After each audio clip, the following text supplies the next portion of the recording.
Good afternoon, good evening, and welcome to 2024 Men's NPL Victoria Grand Final Day.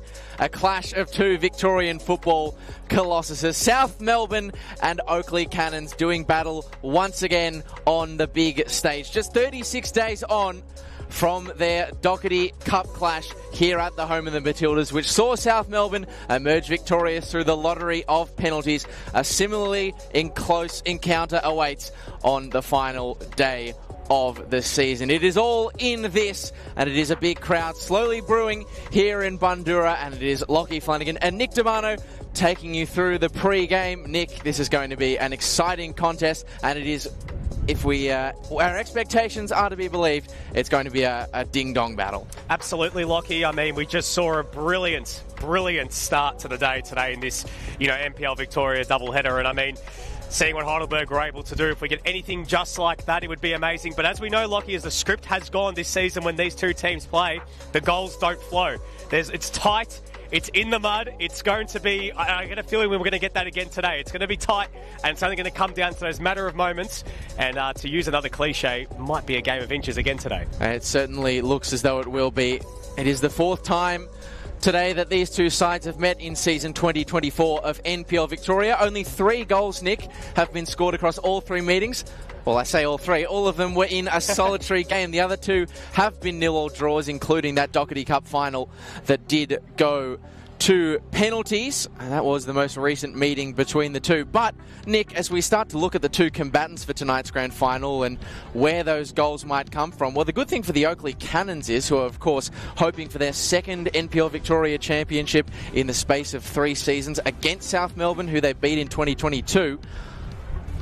They have been scoring goals for fun in the final series. 4 against Dandenong City and 3 against the reigning champions in Avondale. Yeah, absolutely. I mean, they've scored 7 goals in 2 games, as you mentioned. They've really started to find their form in the last few weeks. I mean, you look at the fact that they were able to defy the short turnaround against Heidelberg in the Australia Cup. They went the distance. They went to Avenger Park and they came away with the win.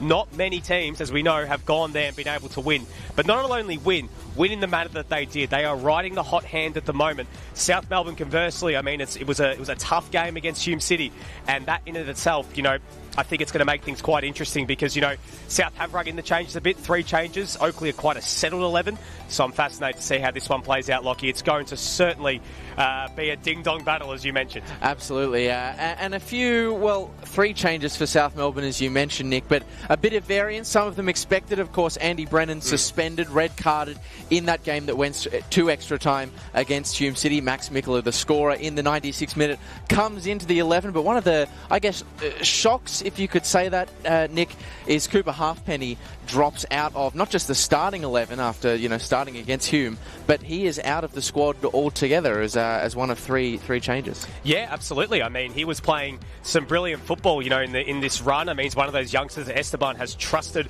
throughout this season to get minutes in big games. And today he's gone to Lucas Inglese, who of course was the hero, scoring that game-winning penalty here at this very venue only just over a month ago. And you think about it right now, I mean, the changes, even though there are 3 changes for a grand final, you bring in 3 guys who have been there and done that. In Inglese, of course, only in that Doherty Cup final, but he had a very, very important role in that. Max Mikkeler, who comes into the starting lineup for Andy Brennan, and even Jake Penna-Andrew is coming in for Zach Spiteri. It is a very, very solid 11 that Esteban Quintas has selected, Lockie.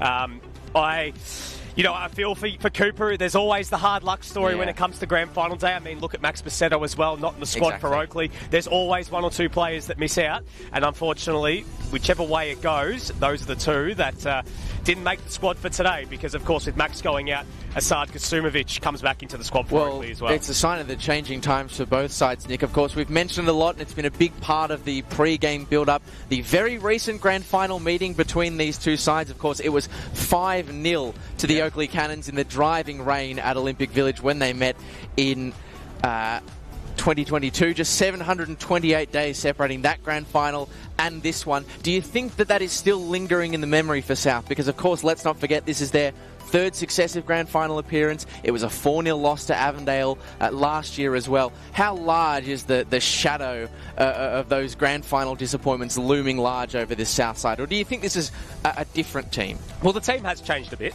I mean, there are a few new faces, a few that have stuck around. You know, your Marshalls, your Yankovic's, your Mikolas, your Lopez's. You know, they've been there and they've been tried and tested throughout all those grand finals, all those heartbreaks.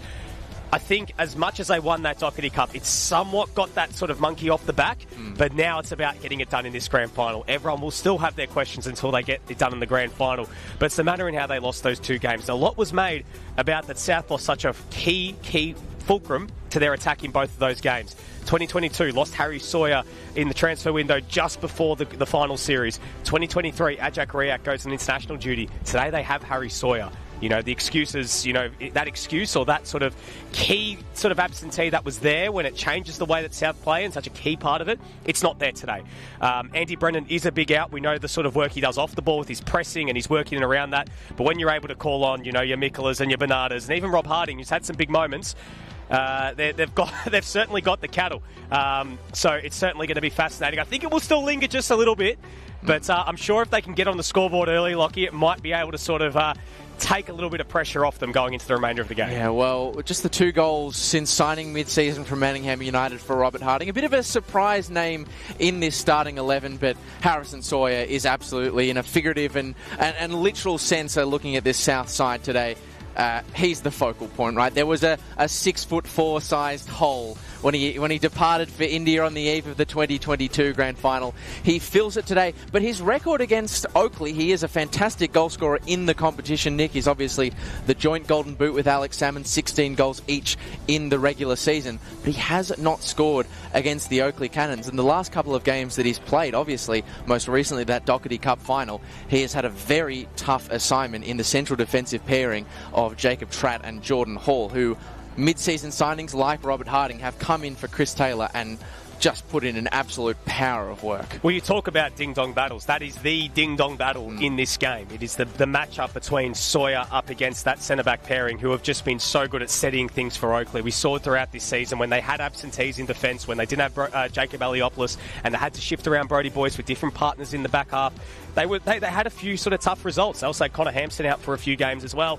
So having now that stable presence, 2 guys who have come down from playing at the highest level in Australia, coming down from playing, you know, for Western United and Melbourne City respectively, and slotting in so seamlessly. You don't get that every day. Let alone you don't get that very much often in the NPL, full stop. But these 2 guys are certainly going to be a thorn in the side of Harry Sawyer. But conversely, Lockie, back to you. I mean, Alex Salmon going up against Marko Jankovic and Jake Marshall, that in of itself is going to be a fascinating battle too. It absolutely will be. Of course, Marko Jankovic hoping to, you know, South at large, hoping to sort of banish their demons from the last few grand finals. And Marko Jankovic was red-carded in the aftermath of one of those Oakleigh goals on 2022 grand final day, so he'll be looking to put that to one side, but that will absolutely be a crucial encounter. But it's a really fascinating one, Nick. If you look at the stats of the sort of stars of each of these sides, Alex Salmon, 16 goals as well in the regular season. Only 1 time has he scored against South Melbourne. So it's going to throw up some interesting things. It's going to throw up a tight encounter. Nick, can I trouble you for a prediction before we get to kick-off? I said in the pre-game show it's still going the 120.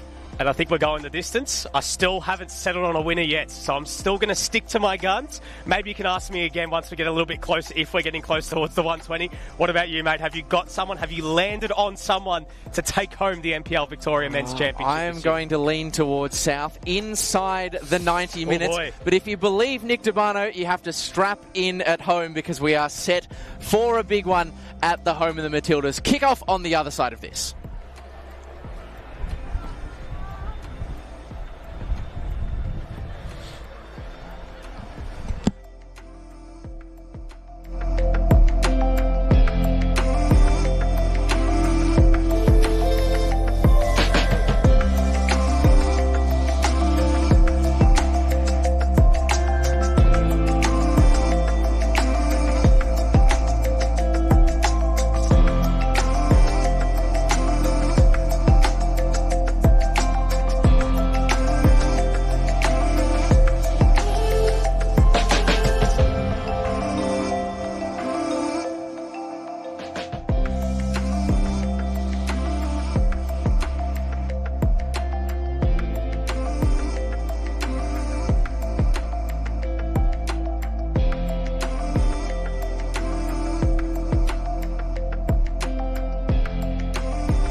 They meet on grand final day again.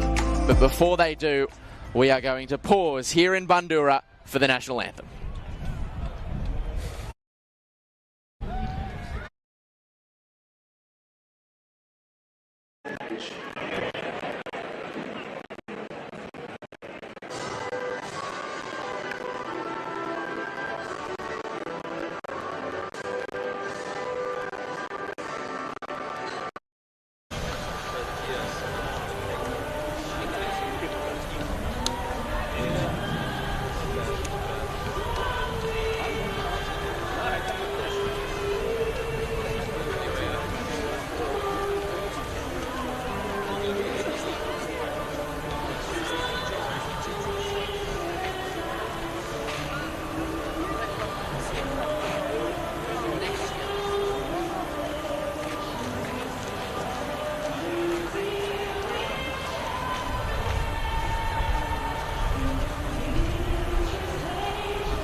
"28 days removed from their last grand final clash, and that was a night that neither have forgotten, but for very, very different reasons. For Oakleigh, it was the triumph of a first state title.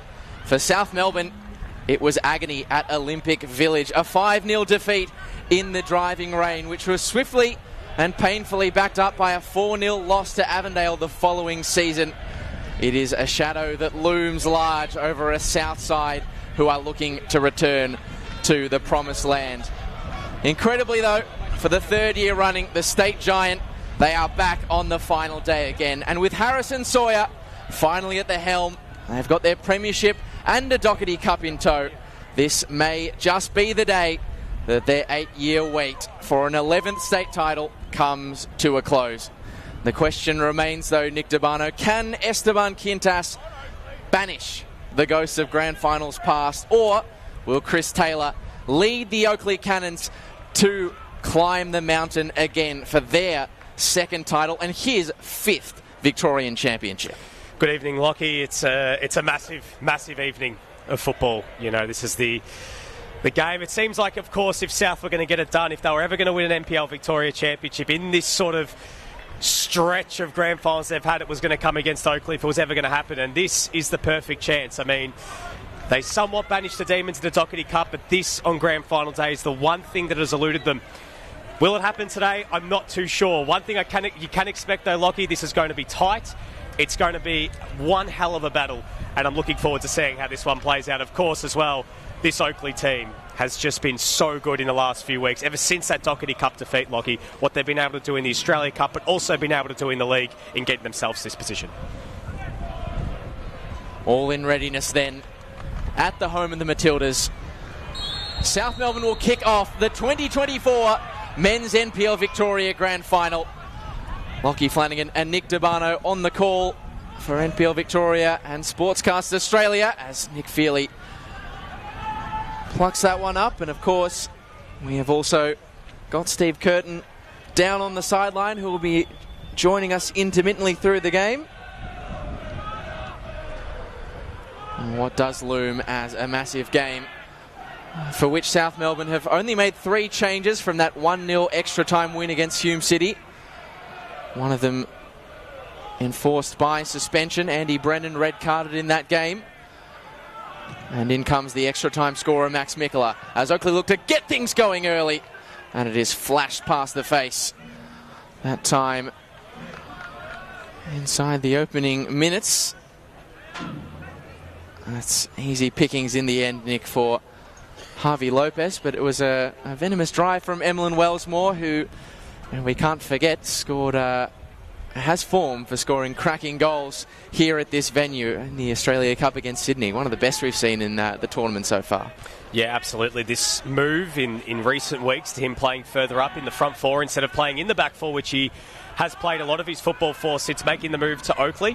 I mean, he's certainly been a great sort of, just slotting in on that left-hand side. Of course, they've chopped and changed, whether it's been him or Kingsley Sinclair or Munib Adis or Asaka Sumovic throughout the season. But Wellsmore, I mean, Lockie, we saw how big he was in that Doherty Cup final, coming so close to scoring what would have been a huge goal. But that man between the sticks, Lockie, Harvey Lopez, has just been in some beautiful form as of late, hasn't he? He absolutely has. He was, of course, the player of the match, the Jimmy Mackay medalist in that Doherty Cup final. He made 2 saves in the penalty shootout, but made his fair share of saves from open play as well. As here is the Oakleigh captain, Joe Guest, whose cross is a big up and under. We do have a bit of a bluster here at the home of the Matildas, and we also have sideline Steve Curtin down at pitch level. Steve, settling into the game here, take us through the conditions down on the ground. Yeah, good evening, Lockie, and good evening, Nick. It's really good conditions for football down here. The pitch is in great nick after the NPLW Grand Final, and what a belter that was. Really good win at the last gasp for Heidelberg United. Pitch is in great nick, though. There's a slight breeze. If anything, it's favouring the southern end of your venue, the left of your screen at home. So we'll enjoy, I think, really good conditions for football. It could get a little dewy if the temperature drops enough by the second half, but perfect conditions right now down here, boys, for good attacking football. And a great ball over the top for Robert Harding, who stabs it into the centre, and Tratt is able to repel easily. The A-League's veteran of over 80 appearances, the likes of Western United, Sydney FC, Adelaide. He has been a well-travelled figure, and he has fit this Oakleigh back four like a glove since arriving. Yeah, he's been fantastic. I mean, that double-pronged centre-back partnership that they've brought in that mid-season window, and Jacob Tratt and Jordan Hall, has worked absolute wonders for them. But Jacob Tratt, in particular, he was the one that was really going toe-to-toe with Harry Sawyer at this very venue, and he's got the stature. Jordan Hall's more of the more, he's good, very much more technical centre-back. Jacob Tratt, a lot more sort of industrious, and he does a lot more of those sort of hard yards, but it's a great partnership. They've certainly steadied things brilliantly for Oakleigh in the second half of the season. It's been a big part of the reason that both of these sides have struggled to find the back of the net against one another recently. Solid defences. Jordan Lampard doing his best that time around. Or not quite enough, though. A corner for Oakleigh. And this is one that Chris Taylor, their head coach on the sidelines, will be licking his lips about. We know what a set-piece threat Oakleigh bring to the party through the boot of Joe Guest. It's a high up and under ball to the back post, knocked away by the South Melbourne defence. And now it's Brodie Boyce, who has Robert Harding tearing down and leaving a bit in.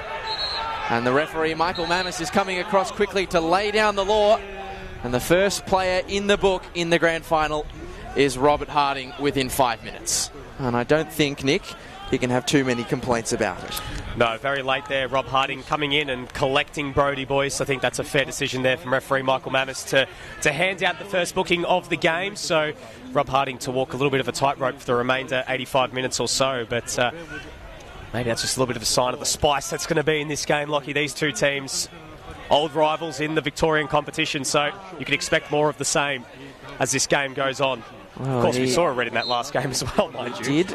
Max Mikkola and Robert Harding, well, he made his debut for South Melbourne against Oakleigh in round 20. I don't know whether Brodie Boyce did something to tick him off that day in its retribution. Maybe it's just the atmosphere of his first senior grand final. Jake Marshall, the reigning gold medalist. A ball in search of Harrison Sawyer. He is flagged offside. South Melbourne's captain, fantastic. 75 appearances and 53 goals in a South shirt. I don't know if anyone at home is quick with their maths, but it's a goal every 127 minutes in the time he's been playing for South. He is one of the most reliable sources you can ever get. And you can hear it through our effects mic, Nick. Someone who will be a reliable source of contributions on the sideline. I'm sure Steve Curtin will be keeping an ear out for Esteban Quintas, because he is giving plenty of opinions out to Michael Mammis and his referee team already. And as we saw last week, Lockie, he's not afraid to add a few extra theatrics to his sideline sort of manner. You know, we know that he's obviously quite the character. He went for a somersault and a bit of a backward somersault as well in the game against Hume City.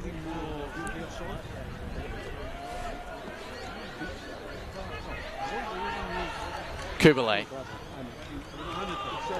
slips it to Boyce. His first touch showed a bit too much of the football to Noel Bernarda. And now Kubalay. Again, Salmon drifting off. Ross Archibald coming back. And Nick, how good is it to see Ross Archibald out there starting for South Melbourne? Of course, there were big concerns for him in that semi-final when he was injured. Shoulder injury after 46 seconds against Hume City. You get up for the big occasion, though, and Ross Archibald is certainly a man who lives and breathes days like this. He's one of the few players out there who has previously tasted championship success with the Bentley Greens back in 2017.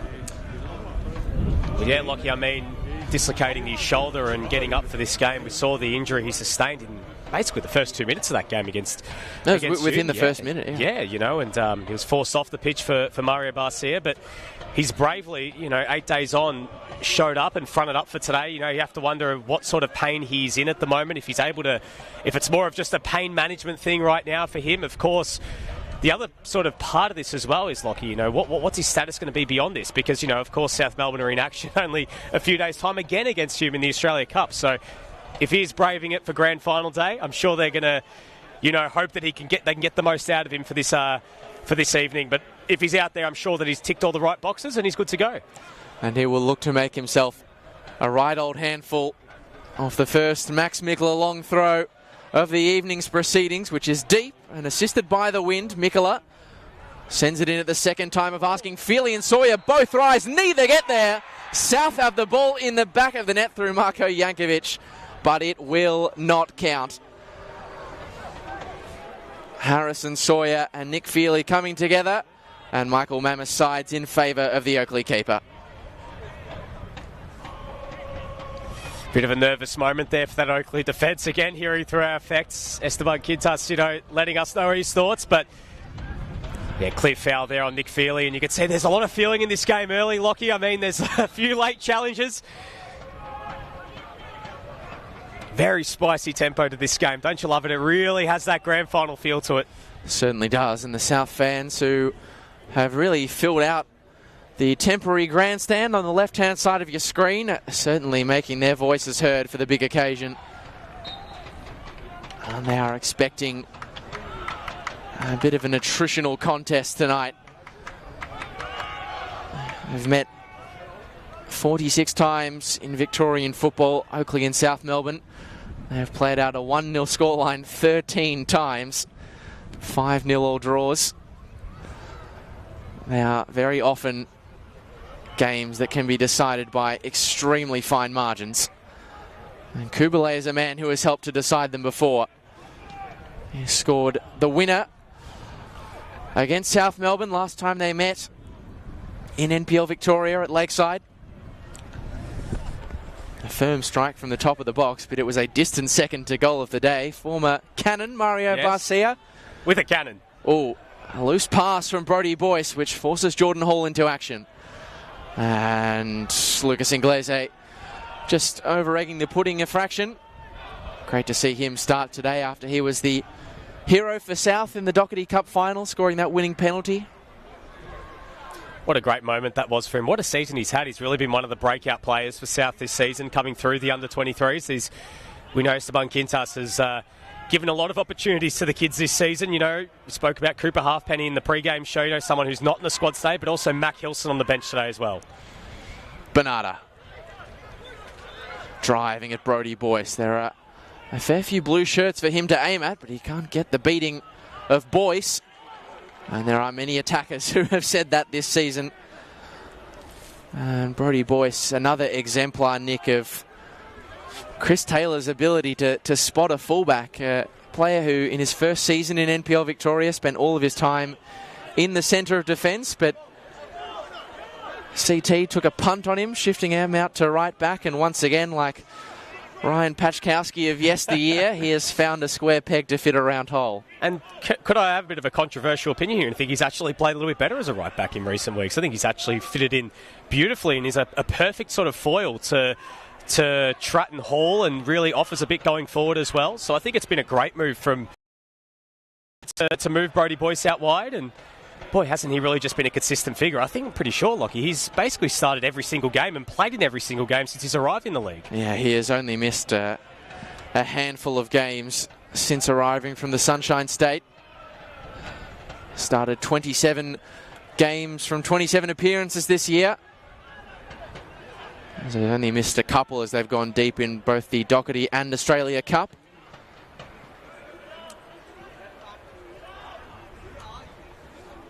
And a fast-paced opening dozen minutes at the home of the Matildas. Not much to separate the sides as anticipated. And Sawyer searches for Harding, who is able to reach it. He can answer the call effectively. Harding to the middle, trot away, only as far as Archibald. It's a firm block off the body of Cam McGilp. Really starting to put that Oakleigh defence under pressure, Lockie. You can just see South starting to turn the screws a little bit when they've been able to get forward. And boy, that was a great pass from Harry Sawyer. Valentini judged it well in flight, but has Lampard on his tail. And that was an excellent sliding challenge to rid it of the feet of Stefan Valentini by Jordan Lampard. And we talk about fullbacks, Nick, who have had a brilliant season. Jordan Lampard is certainly up there in that conversation alongside Brodie Boyce. Absolutely, and he's fitted in beautifully after Brad Norton departed at the end of last season. We know how key he was, just that plug-and-play left back for so many years at South Melbourne. It's great to talk with him before the game and get his feel for it. You know, he's someone that, you know, was so central to their success, you know, in years gone by, and of course was part of those 2 grand final defeats. Oh, questions of a handball there off the body of Ross Archibald. It was Emlyn Wellsmore marching towards the penalty area for Oakleigh. Jordan Lampard and Emlyn Wellsmore, 2 of 31 players today who are hoping to taste NPL Victoria Championship success for the first time. Only 5 out there from either side have gone all the way before. 3 of them were with Oakleigh in 2022. Joe Guest, Ollie Kubelet, and South Melbourne's Mario Barcia. Yep. Teams have changed a lot since then. Have only 4 players remaining from that South Melbourne side. 2 from Oakleigh. And the new faces looking to do the business as it's sent towards Harding, who will just fail to keep it alive at the back stick. And the unfortunate part of it is, as well, is there's 2 straight grand finals against Oakleigh, and one of the players who's played for both teams, Andy Brennan, not available for either. Of course, he was injured in the 2022 grand final at the Village and today suspended. It's certainly something that goes some way, Nick, to explaining the bitterness of their rivalry, their tension over the years. They have had a bit of a brotherly sort of dynamic at points, like adversarial, but it makes sense when you think about some of the players who have worn the colours of both clubs over the years. I mean, Andy Brennan is one, but Milos Lujic, Con Butsianis, Ricky Diaco, Tyson Holmes, of course, a championship winner with both teams. It's a pretty star-studded list, but many of them have come to Oakleigh out the other side. But in recent years, it is Oakleigh who, up until that Doherty Cup final, Nick, have sort of been able to get under the skin of South and have their measure. Yeah, absolutely. I mean, you know, I think the other part of that is, of course, we speak about 2022, but South did get that win against Oakleigh in the semi-final as well last year. You know, it was a dramatic win at Lakeside, so in and around those sort of one-off big games, other than that grand final, in the Quintas v Chris Taylor era, it's actually South who have had the better record. It's just that grand final sticks out like a sore thumb. Bit of head tennis here at the top of the penalty area. Sawyer couldn't free his feet to feed a teammate. There's a South Melbourne player on the turf. It's Ross Archibald, and this will be a concerning sign for Esteban Quintas. Of course, he's lasted a little bit longer than the semi-final, but they still would not want to lose him so swiftly into this game.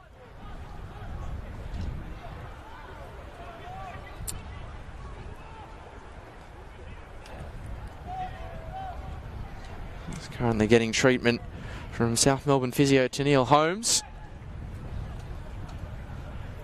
I didn't catch it in real time, Nick. I'm not sure if you saw it with your eagle eyes, but you hope it was nothing in the shoulder area. No, you really hope not. And it looks as though Noel Bernarda has thrown up the thumbs up in tandem with Jordan Lampard.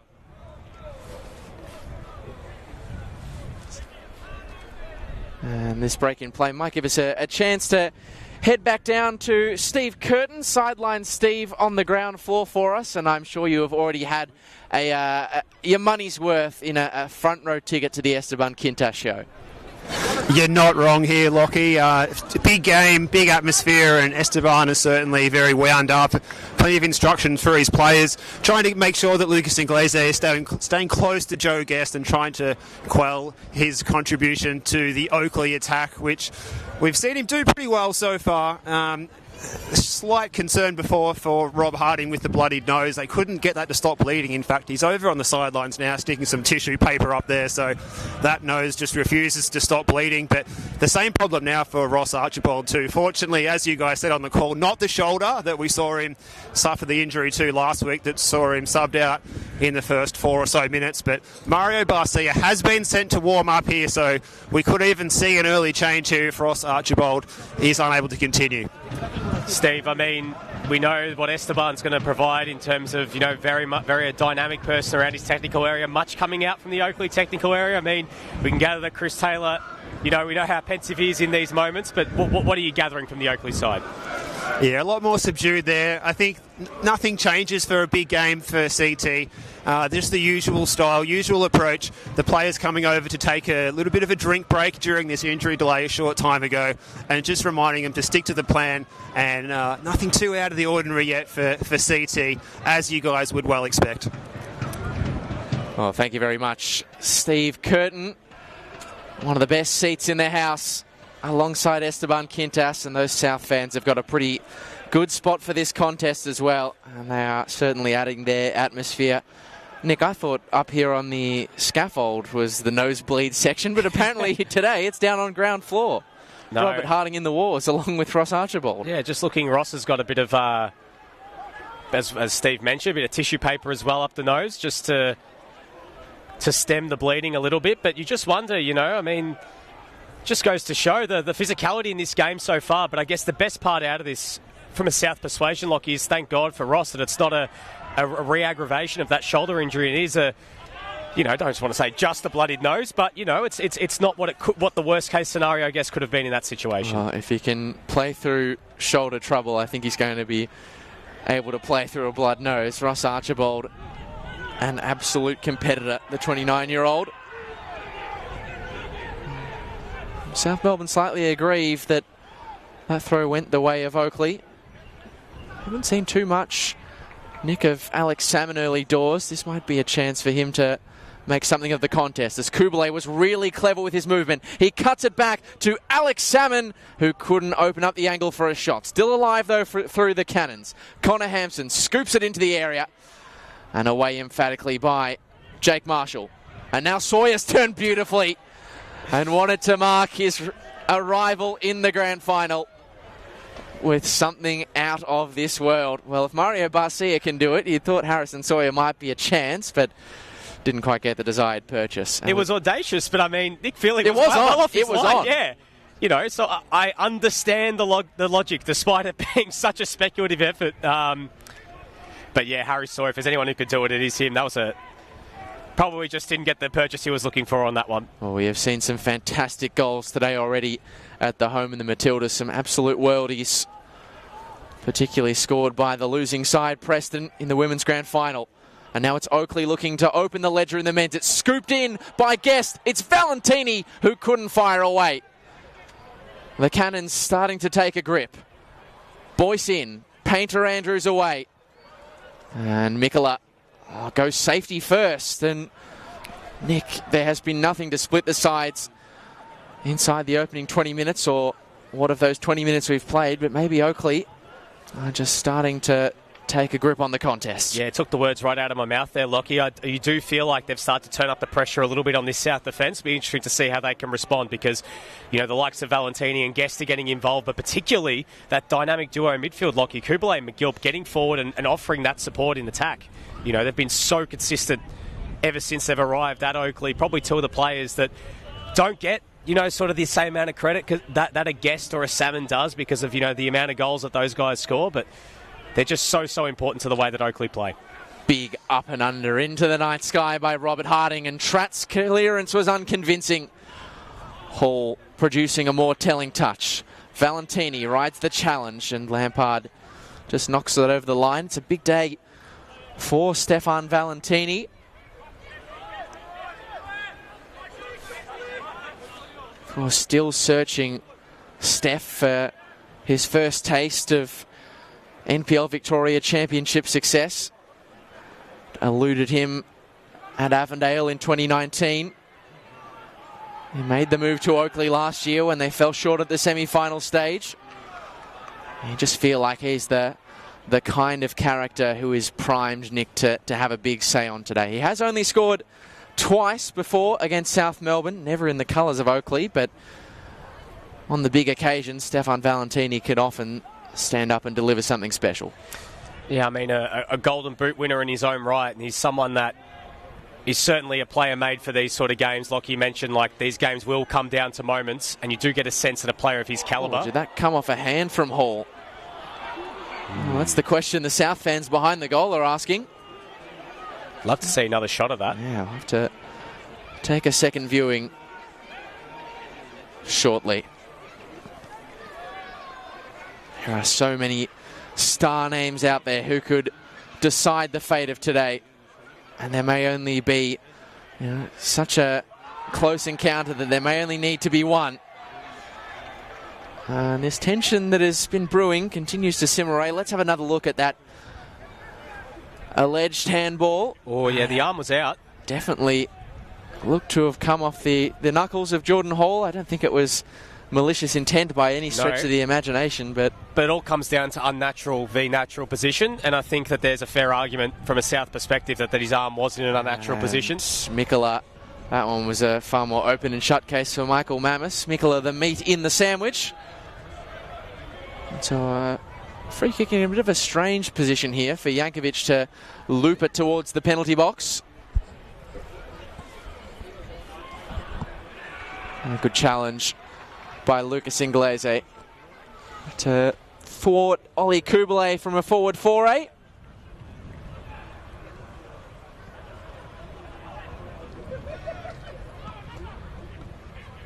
Hampson switches the play for the Oakleigh Cannons. Isn't it such a boost to see Connor Hampson out there today, Lockie? Bit of concern around his fitness going into this one as well. It certainly was. The touch just escaped Harrison Sawyer at the crucial moment. It was picked out nicely by Noel Bernarda. But Connor Hampson brought off at half-time. There were serious concerns, Nick, because he was uploading Instagram stories from hospital. Yeah, he was at the Alfred on Saturday night. On the same day, so there was serious concern, but no, he's all good. As is Asad Kasumovic, who missed that semi-final against Avondale, also through injury, but is back today. And if anything is to happen to any of his outfielders, Kingsley Sinclair is the standout bench option. Mikola wide to Harding, who whisks it into the middle. Was there late contact? There was. And so South are going to get a deep free kick, and Oakleigh will receive their first booking of the afternoon. And just after we were saying, Nick, how good it is to have Connor Hampson in the side, he's going to be walking a little less comfortably now. Pinged for a late foul on Robert Harding. Very, very late challenge there. Going to have to walk a tightrope for the rest of the game, and he's one of the players in particular, Lockie, when you're looking at players, the last sort of players you want to be in the referee's notebook in these sort of games. You don't want any of your back four, and Connor Hampson now having to go head-to-head with that just natural raw speed of Rob Harding. It's going to be a tough one for him, considering he is on that caution. And if he's not 100% and that toe's causing him problems, you do wonder, does that come into the thinking of Chris Taylor as this game wears on? This is a great set piece opportunity in the offing for South Melbourne. Expectation at the feet of Max Mikkola. A brigade of Blues in the penalty area who spread and can do nothing in the face of the soaring, flying Nick Feely. 6'5" and sailing through the air. And obviously 2 11s jam-packed with talent, Nick, but we are blessed with some of the best goalkeepers in the competition at either end today in Nick Feely and Javi Lopez. Yeah, you'd say that they're certainly make good cases. I mean, if Javi Lopez is the undisputed champion of goalkeepers in NPL Victoria over the last few years, Nick Feely is certainly in the running. He's certainly in that podium race. You know, himself and Yaron Souza have had brilliant seasons as well. But Chris Taylor has swapped the wings. Stefan Valentini has come across to the left now and finds no profit on his journey this time around. But Mikkola's industry rewarded with another free kick. So after a bit of frustration, Nick, discontent from the South persuasion that they weren't getting the rub of the green early doors, they've racked up a few frees in their favour.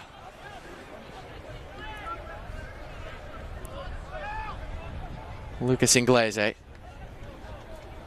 His brother Christian, also at South Melbourne, will be watching on today in support. McGilp hits the turf under the influence of Max Mikkola. Just a bit too overzealous, the 24-year-old Queenslander. Tell you what, Lockie, the home Matildas has really filled up in the last few minutes. It's a fantastic turnout for this game. Yeah, they are stacked up against the fence. The grandstand is looking as full as we've seen it since installation. They're being treated to a neck-and-neck encounter so far. Guest lets it run through his legs, and Bernardo was wise to the danger. Just booms it away. It's been hotly contested, Nick, but we're not seeing... you can feel free to disagree with me if you're wrong, or if I'm wrong, but we're not seeing anything just yet to suggest that it's anything contrary to our pre-match predictions that this could be won with perhaps a solitary goal, or maybe even a penalty shootout deciding it. Yeah, not really too many chances or any at all, to really test either Javi Lopez or Nick Feely. I think the interesting thing is, like we were talking about off air, about, you know, how do we think South's going to be lining up with this starting 11. When we saw the team sheet, I think we're starting to see a much clearer picture with Archibald and Ingles. They're sort of sitting deep, and that's really them with those two sort of sitting deep and providing that extra protection for the defence. It gives, you know, Mikkola, Harding, Bernardo Sawyer a lot more sort of scope to get forward and, you know, having that extra protection defensively. So it's an interesting move not having Mario Barcia, I mean, who had been starting most of the games this year, but Archibald and Ingles, it's a very, very hard tandem to break down, especially when they're going up against that man, Joe Guest. I think you referred to it, Nick, pre-game as double destroyers from Esteban Quintas. Yep. Certainly, Joe Guest's ankles might be subject to an all-out assault, but he is made of stern stuff. The 2019 NPL Victoria gold medalist, Wellsmore. Early delivery over the head of Salmon. Hampson coming in to pick up the pieces and firing it in. Turned away by Harding, who is almost operating as an auxiliary full-back at the moment. Valentini winds it into the middle. It's Salmon! It's blocked en route. Heroic stuff at the back from the South Melbourne defence as Alex Salmon lurked with intent at the top of the penalty box. Well, just talking about the chances have been few and far between, but that's a massive warning shot there from Alex Salmon in the Oakleigh attack. South got to be careful here, Lockie. They are sitting deep. South, are they inviting a little bit too much pressure? Valentini jinking left and right, firing it in, and it bounces all the way through the box, and Lampard will be all too happy to let that one roll over the line, just to relieve a bit of pressure on South Melbourne. Just waiting for the net to bulge there. It was a perfect cutback to Alex Salmon, and desperate defending there to deny Salmon, and he's been in such good form this season. You could argue, Lockie, it's probably been one of, if not his best season here in Victoria. I would say it's definitely is his best season in Victoria. Golden Boot winner. 18 goals in the league this year, including finals. 21 in all competitions. Unbelievably, Nick, 7 in his last 5 games, in scoring in both finals as well. It's just unbelievable. Of course, coming back from injury as well. He's come back with a vengeance, has he?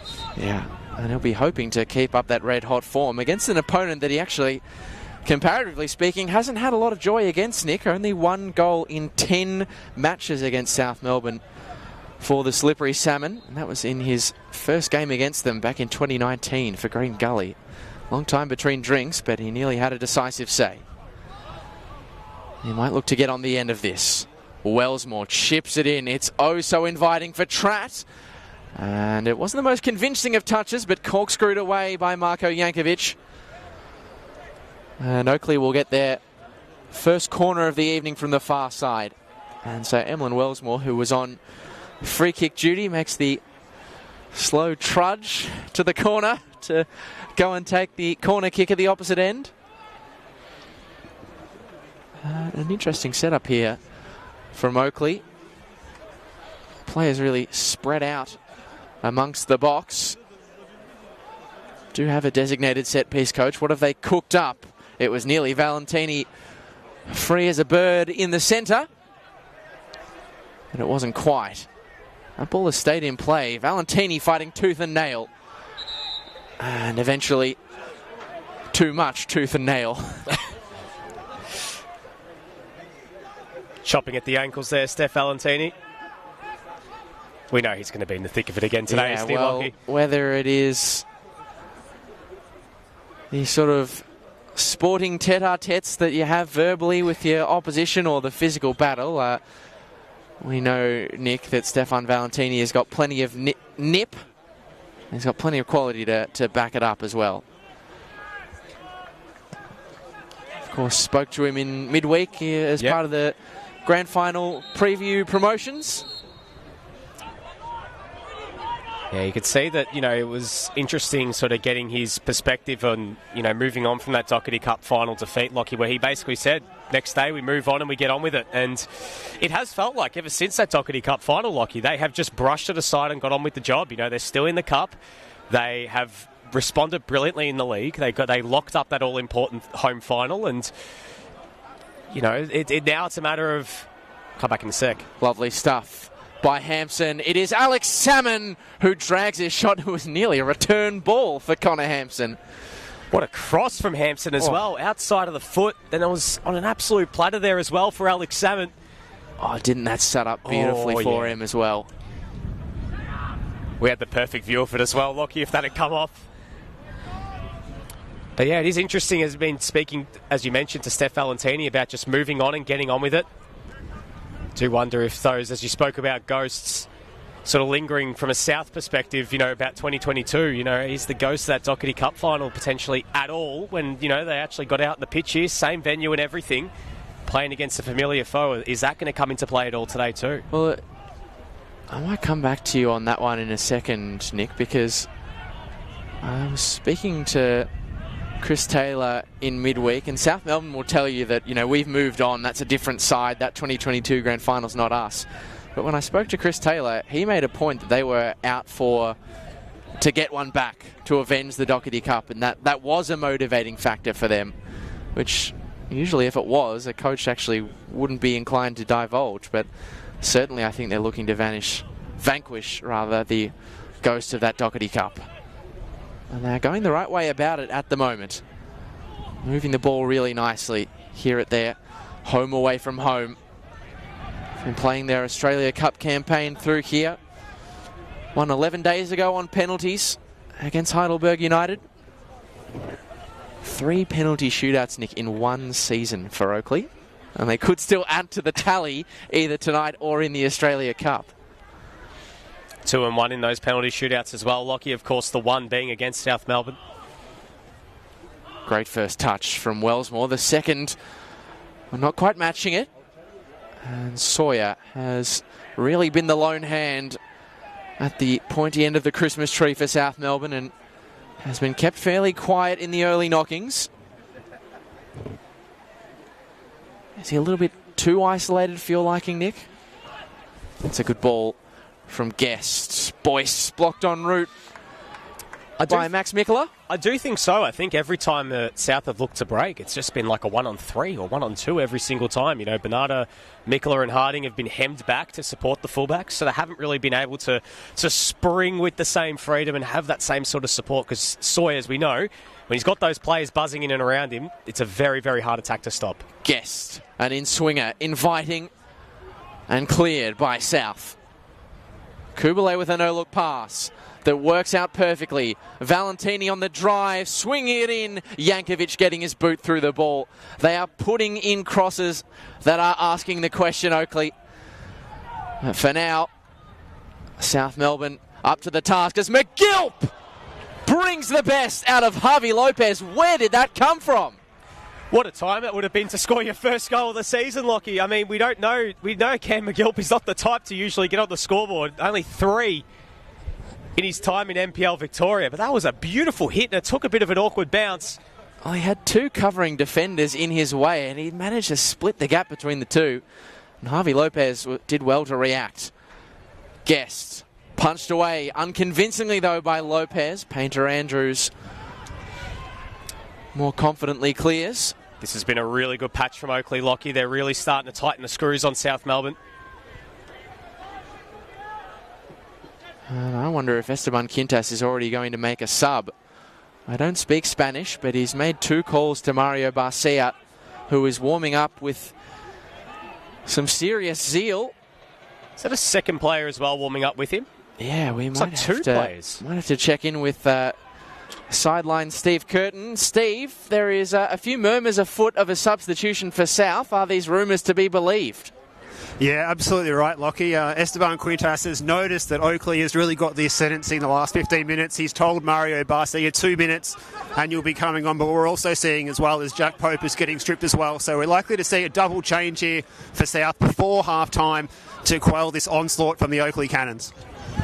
Oh, what sort of game will they be entering into? That's the question we have to ask. Jordan Lampard looking to flip the field for South. I can only find a white Oakleigh shirt. McGilp, he has gone closest in the first half. Kubalay couldn't feed Alex Salmon. And that is a huge call, Nick, after 38 minutes in the grand final. Esteban Quintas playing not 1, but potentially 2 of his cards off the bench already. Well, it's not going to be potentially. It is going to be 2. They're both stripped down and ready to go. And what a moment this is for Jack Pope, Lockie. I mean, you know, started the season at Eastern Lions in VPL 1, got signed in the mid-season window. We know what a talented young player he is, but now he gets his opportunity. But I do wonder if this is maybe Ross Archibald and Rob Harding, who we know have been in the wars already. That might be 2 of those players to make way. Well, what happens if South Melbourne score here? Jankovic booms it in. And who was the final touch? It was a cannon. So a corner for South Melbourne, and the question now is whether or not South will make the sub before the set piece. And I think we've gotten our answer. No movement. And it was definitely off the head of Stefan Valentini. Question whether it ricocheted off the South player at the back post. Oakleigh didn't make too intent a claim on it. And so now, Max Mikela's corner is into an inviting area. It's Archibald. It is a brilliant save from Nick Feely. Well, we were just talking about Lockie that he could have been the one to be coming off. And wow, what a moment there for Ross Archibald. That's a beautiful stop as well there from Nick Feely. Oh, that is a much-needed nerve settler for South. It hung up nicely, the delivery from Mikela into the wind. And a fingertip effort from Nick Feely. That is up there with some of his best work. And Ross Archibald could have been their hero. Let's not forget they've played over 200 minutes of football in a grand final without scoring. Mikela in again. Feely tips clear. Salmon helps it on its way.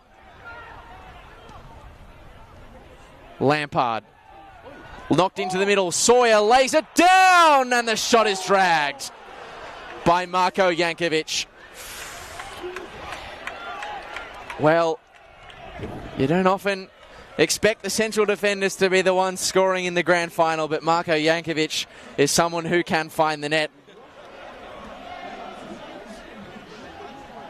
And Ross Archibald, who has gone closest for South Melbourne, that header saved by Nick Feely is his last involvement of the grand final. After 41 minutes played, off he comes alongside Ross, or Robert Harding, I should say. Jack Pope and Mario Barcia, their replacements. This is a massive call from Esteban Quintas. Yeah, not even waiting till half time, pulling the trigger early. I mean, I just wonder if potentially, those blows that they sustained early in this game, we know Ross Archibald's coming under an injury cloud, if that potentially was exacerbated as the half went on, and maybe Esteban Quintas just wanted to take no risks and bring on 2 sets of fresh legs. I mean, the beauty is with Jack Pope, we know it's probably the same as what Rob Harding is, he hasn't played nearly as much football as what some of these other guys have been with all these short turnarounds and everything. He's been cup-tied, of course. And you can already see the energy he's providing in helping win that ball back. Yeah, he's definitely a one to watch in future seasons is young Jack Pope. Signed from Eastern Lions in the mid-season window. A former Melbourne Victory youth player. Another who made his debut against Oakleigh in round 20. But he looks to make things happen. He's a very energetic player. He'll certainly be looking to make a name for himself in his first grand final. And we shouldn't forget, Nick, that we have seen this before this year from Esteban Quintas. Of course, the Australia Cup preliminary, that 6,000 strong crowd against Preston. Esteban Quintas made a sub at almost this exact point in the game. I think it was 38 minutes. He made the point of making a sub before the halftime whistle went. And we saw how that turned out in the end. 5-2 winners. Can they find the breakthrough here? Missiled into the box. Marshall and Jankovic contest. Sawyer tries his darndest, and Painter Andrews has the fans ducking for cover in the temporary seating. Would have been some way to score your first goal of the season. We already spoke about Cam McGill trying his luck from range, but not to be there for Jack Painter Andrews.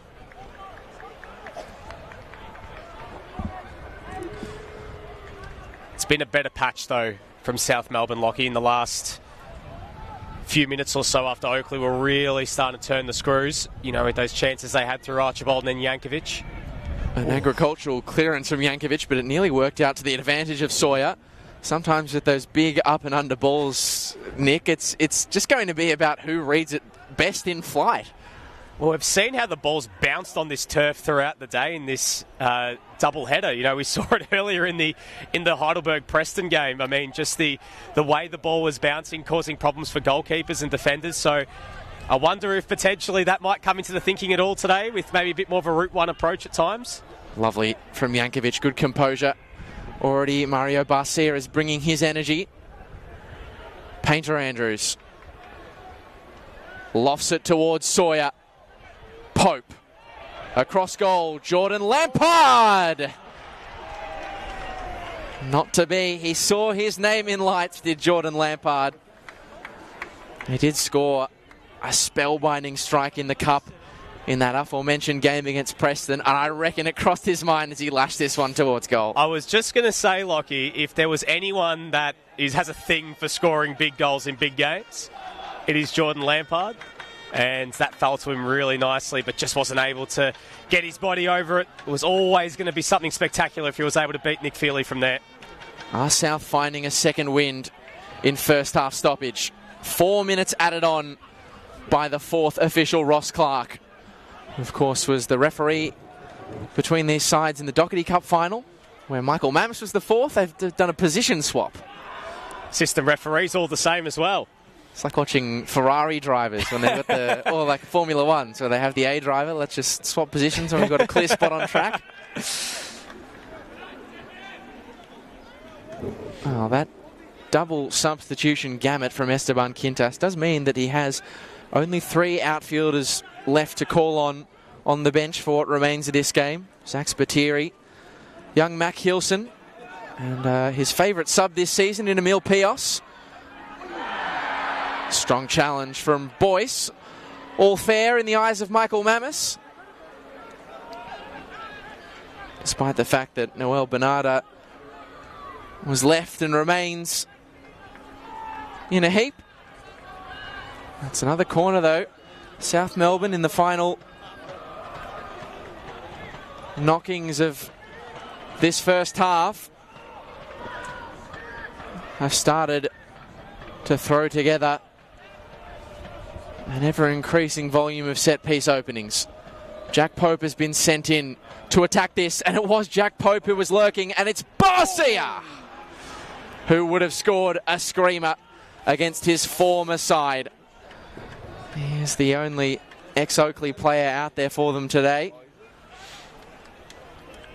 And you get the feeling that it could be a goal of that kind of quality that wins it today. Well, he's the only player this season to score a goal for South Melbourne in this fixture, an actual sort of outfield play. I mean, true. And we saw how good that goal was at Lakeside as well. So he would back himself in those sort of positions, and again, fell to him nicely. There's been a few of those, Lockie, on the half volleys that have fell nicely to players from both teams.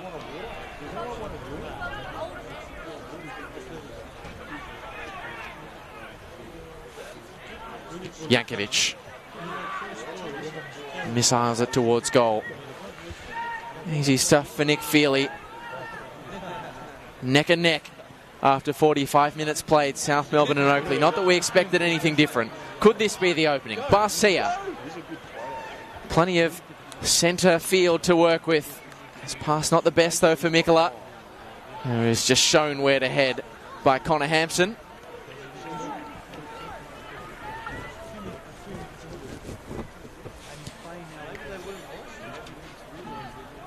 Oh, Nick, it may be the same scoreline that greeted us potentially. There's still a minute to be played at halftime of the Doherty Cup final, but this one feels a little bit different.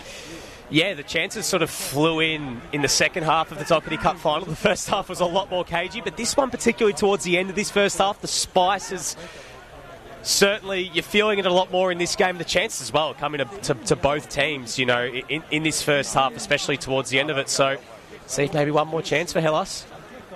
It's an unorthodox position for the long throw for South Melbourne. Will it be effective? It's launched in the Bernarda direction, who was hoping to steal that ball off the clutches of Nicholas Feely, but not to be. South are putting the squeeze, though, on their grand final combatants. Boyce, is he legged by Pope? Nothing given by Michael Mammis. And the throw taken quickly. Salmon trying to make himself a tricky customer, but Inglese managing to do enough to buy South some reprieve.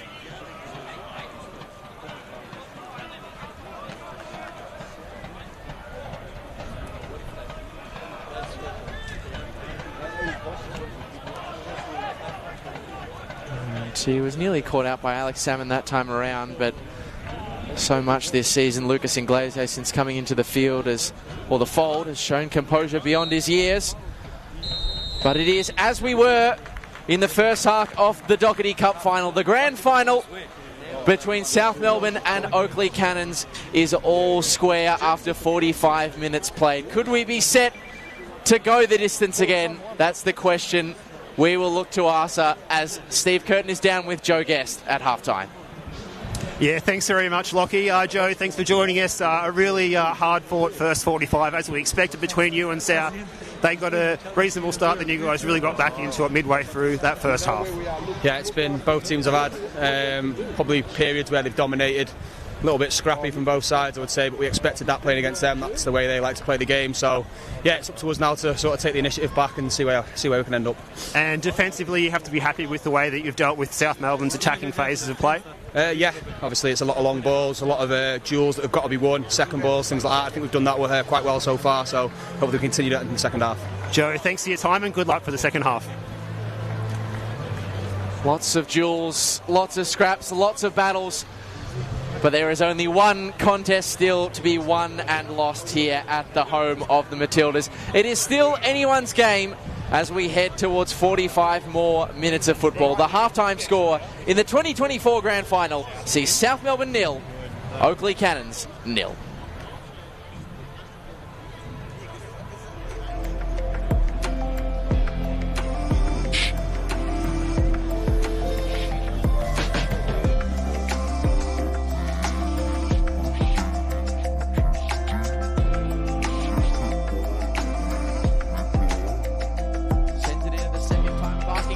Sawyer, both rise, neither get there. South have the ball in the back of the net through Marko Jankovic, but he made the move to Oakleigh last year when they fell short at the semi-final. Like, these games will come down to moments, and you do get a sense of the player. Yeah, such a close encounter that there may only need to be one. And this tension that has been brewing continues to simmer away. Let's have another look at that alleged handball. Oh yeah, the arm was out. Definitely looked to have...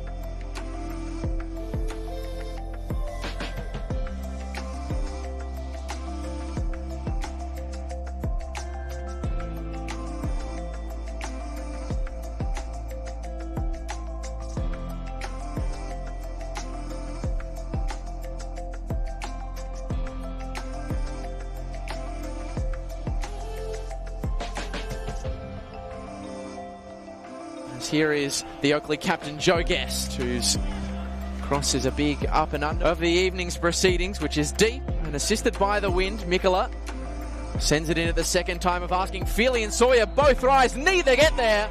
South have the ball in the back of the net through Marko Jankovic, but he made the move to Oakleigh last year when they fell short at the semi-final. Like, these games will come down to moments, and you do get a sense of the player. Yeah, such a close encounter that there may only need to be one. And this tension that has been brewing continues to simmer away. Let's have another look at that alleged handball. Oh yeah, the arm was out. Definitely looked to have come off the standout bench option. Mikola wide to Harding, who whisks it into the middle. Was there late?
Welcome back to the home of the Matildas. It's half-time of the NPL Men's Victoria Grand Final, brought to you by Chenol. Oakleigh Cannons 0, South Melbourne 0. Nick Tabano, Lockie Flanagan, Steve Curtin to take you through all the action of the first half, guys. There were chances for both teams. There was plenty of entertainment. There were even some first half substitutions. We'll start with you, Steve. You had a front row seat right there, pitch side. Take us through your observations. Yeah, thanks, Nick. Fascinating to be down there. A great atmosphere, obviously, on the biggest day of the season. And you could just sense those little momentum swings. And it really swung towards Oakleigh's favourite. Connor Hampson, who was under the injury cloud during the week, came right into it in that phase midway through that first half. And their attacks on the left-hand side were really dangerous. Alex Salmon getting on the ball. And, you know, he didn't take his chances. He had a couple of opportunities, but the more and more he gets on the ball, the more Oakleigh are likely to score. Esteban Quintas sensed the danger, and he wasn't waiting too long to make some changes. Lockie, did that surprise you, that double sub before half-time? It would have surprised me had I not seen Esteban do the exact same thing before a few months earlier against Preston. He went for this zany early sub. He does make halftime subs quite often. I don't know. He's just that kind of just that kind of manager to do that, to experiment with his players. But what I like about it is, given the two grand finals that they've played in, the heavy nature of the defeats they've suffered, it would be so easy to be overcome with fear, to come out and approach this one with a more sort of cautionary direction. But no, he is all out. I'm taking full risk. Let's go with the double sub in the 41st minute. Whether or not it works, I guess the next 45 minutes or maybe more will tell us, but you have to respect it. From an Oakleigh perspective, there was a real period of danger. They put South Melbourne under, perhaps had, along with that Ross Archibald chance, a great chance of their own through Alex Salmon. I guess, first of all, Lockie, the Cannons, they were turning the screws, but maybe in those last few minutes, South Melbourne started to get a bit of a foothold in the contest again. How have you seen Oakleigh's first 45? Well, I think up until the sort of 35-minute mark, they'd done a lot of the things right. Really, that 10 to 15-minute period before the double substitutions, it was they who were starting to rack up the chances. And I think what would be really pleasing for Chris Taylor, not that it's surprising of an Oakleigh side, they do this year on year, but the quality of their delivery into the penalty area, in my opinion, it is probably second to none in the league. They're getting a lot of good balls in there, even if, you know, the final touch is coming off a South Melbourne defender and being cleared away. That applies pressure. That gives the South defenders more things to think about, and eventually they'll find an opening, they'll find a gap, and it just needs an Alex Salmon, a Joe Guest, a Stefan Valentini to stroke it home. Before we go, Steve, you bold enough for a prediction before we leave? He escaped this yes, he did, pre-match. I missed hearing your guys' predictions pre-match. I noticed that there hasn't been a team win this match consecutively in this fixture since 2019. So, given that South did get over the line, albeit on penalties, perhaps that means that Oakleigh gets over the line tonight. They're bringing in the better form line, but the question for South Melbourne is, have they got that ace card up the sleeve that they've been holding back with those changes they made to their squad tonight that took us maybe a little bit off guard, and they've got something, a joker in the pack for the second 45. Lockie, you sticking with yours? I will stick with South for now. Plenty more coming on the other side of this. The second half is not far away here on the NPL Victoria YouTube page. It is South Melbourne 0, Oakleigh Cannons 0 in the 2024 NPL Men's Victoria Grand Final, brought to you by Chenol.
165 minutes of football have been played in the last 36 days between South Melbourne and the Oakleigh Cannons.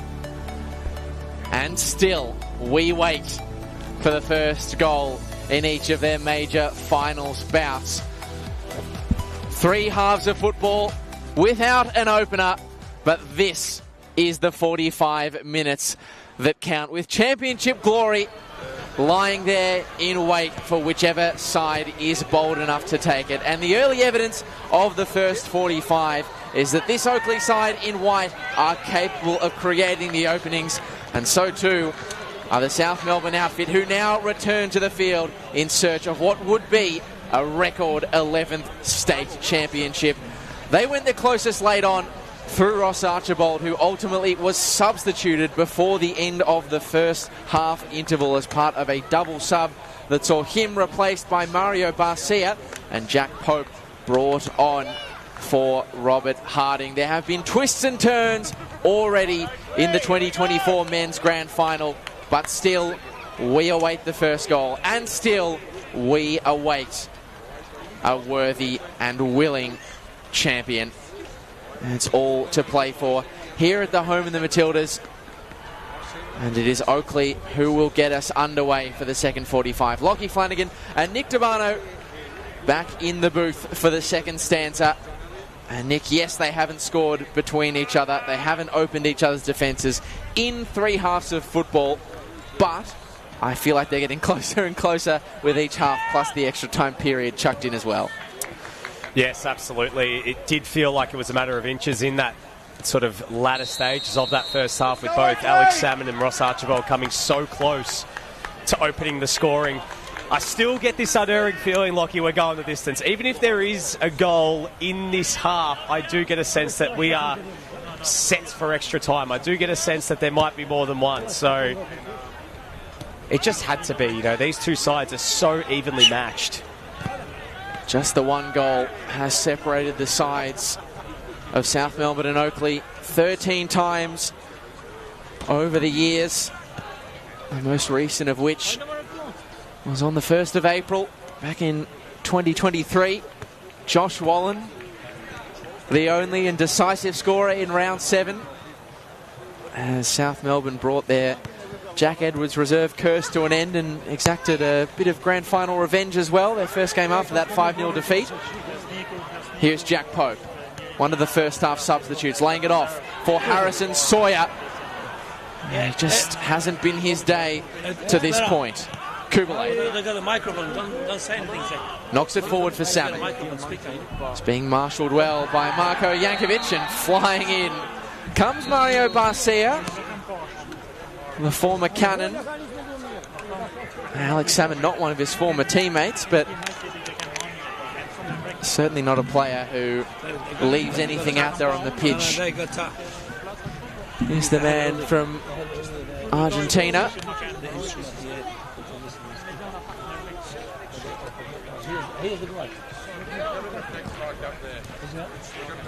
And while Esteban Quintas has already made 2 substitutions, Nick, I think we might be waiting a while to see Chris Taylor answer back with 2 of his own.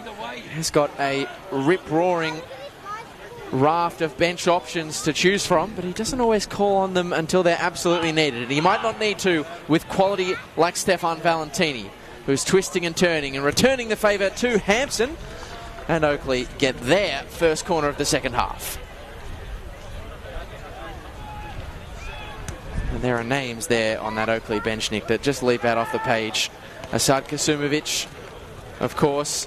Kingsley Sinclair, who was subbed on at halftime last week for Connor Hampson and scored 81 seconds after entering the field. But Chris Taylor sticking with the tried and tested as it's diverted away at the near post by Mikola Guest. Waiting for the run. It arrives from Wellsmore. It's cut into the middle. It took a touch. And it is into the breadbasket of Javi Lopez, who, well, his penalty area, Nick, has probably been the busier of the 2 keepers. But other than that long-range sort of speculator from Cam McGill that caught him on the hop with a shonky bounce, he hasn't been called into action all that often.